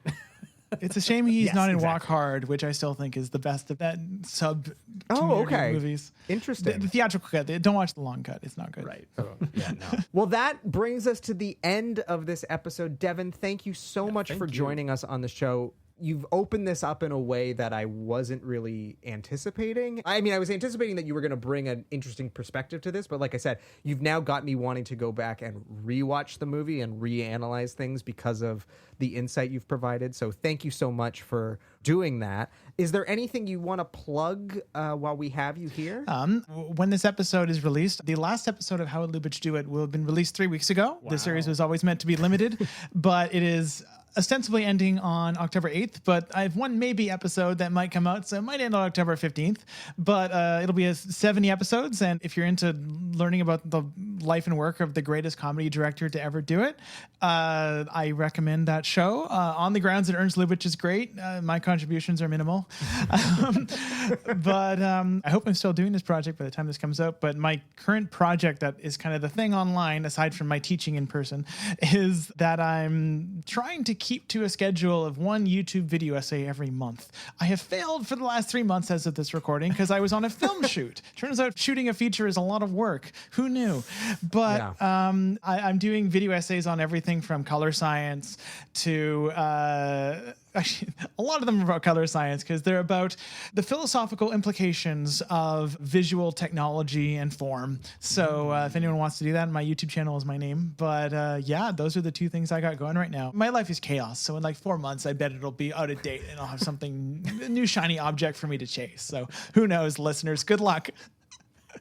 I cannot recommend Devan's video essays highly enough. I absolutely love them. They're totally my shit. They're phenomenal. Like, so I do hope that you get back on track of making one a month, just selfishly because I love watching. I do have one coming out in 2 days. Completely yeah. Oh, okay. Well, there you go. So by this time, it will have been a couple months ago, but yeah, there we go. It's about the hot topic of logarithmic video encoding. Yay! Yeah, that sounds like I can see yeah, exactly. I can't wait.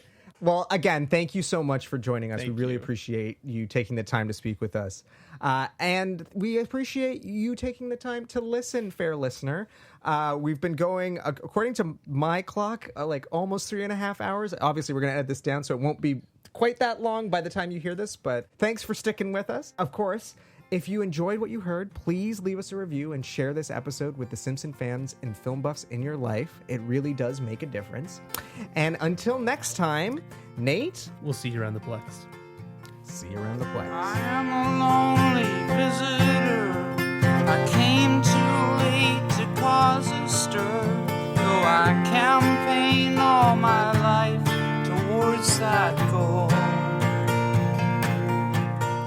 I found my letterbox list. Okay. I called it The Power of the Media, and I picked 5 films. And so All the President's Men, Good Night and Good Luck, The Insider, Network, and then this is the sort of one that I'm kind of shocked that it is the one, and Frost Nixon. But I guess it is kind of about the power of the media, because like that interview was pretty important. You could probably bump that one for something else now, but yeah, I would replace it with Spotlight. Not broadcast news. But, you know, Nate, I wanted to go back and revisit broadcast news because I hadn't seen it in 15 years at least. But it's the over 2 hour runtime. Like it's 2.5 hours long almost, I think. Yeah. And that's a little daunting because you know how I feel about comedies being longer than 90 minutes. It's interesting. It's a movie that we talked about, like Emma and I watched it together, and we talked about it for like a long time afterward, which doesn't happen that often with like quote unquote. It's not exactly a romantic comedy, but it's kind of a workplace drama / romantic comedy sort of situation. But the dynamics between the characters are really interesting. Anyway, on that note, I'm going to stop.